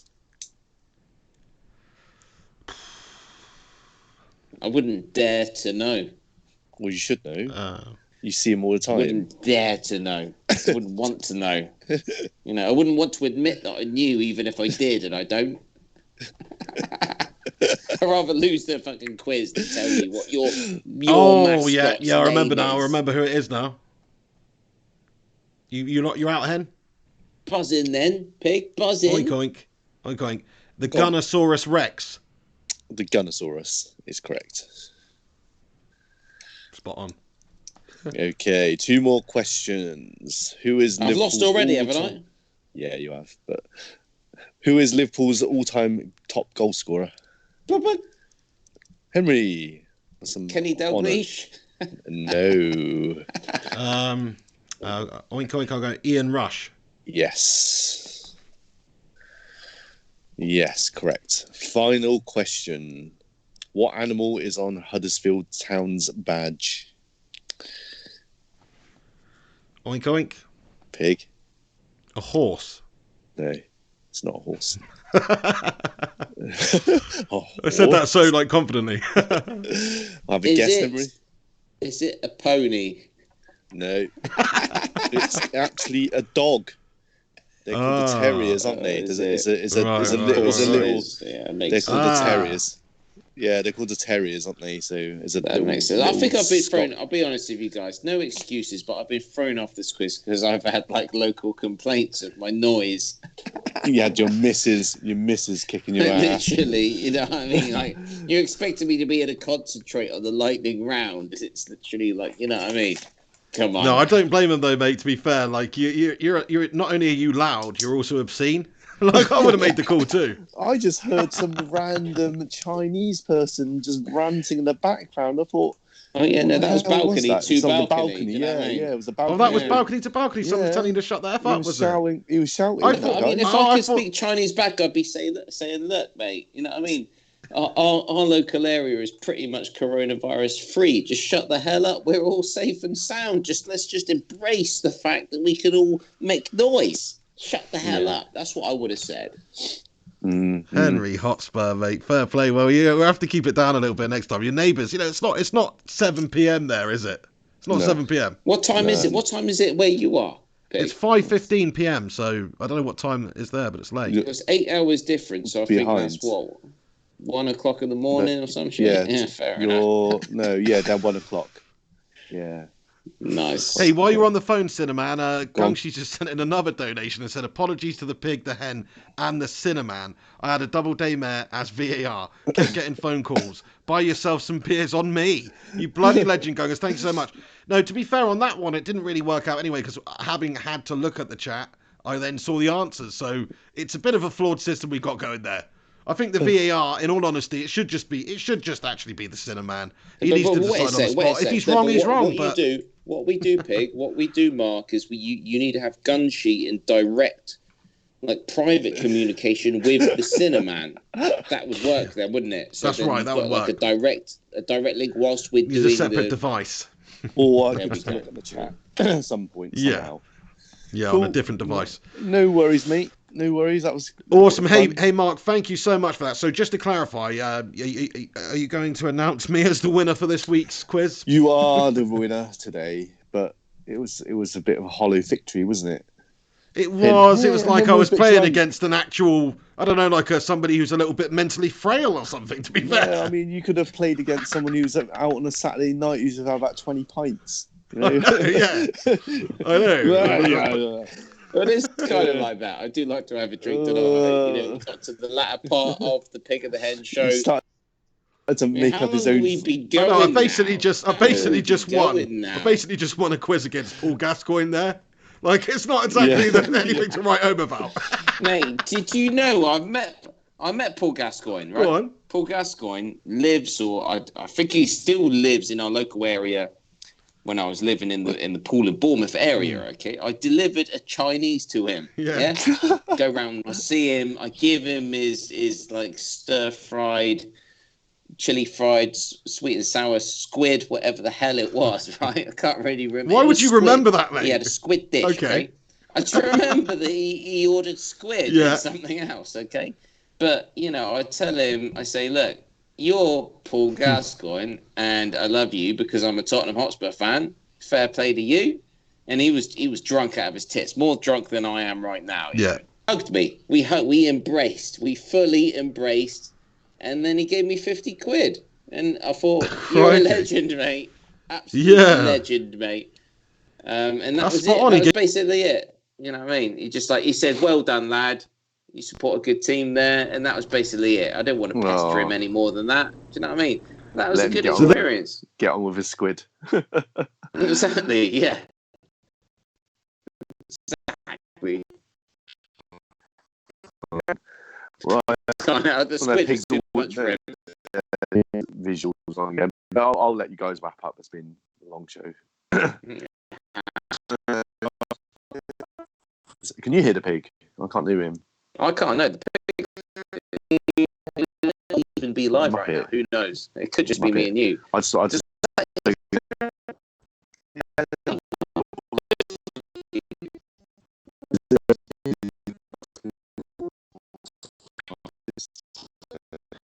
still going out.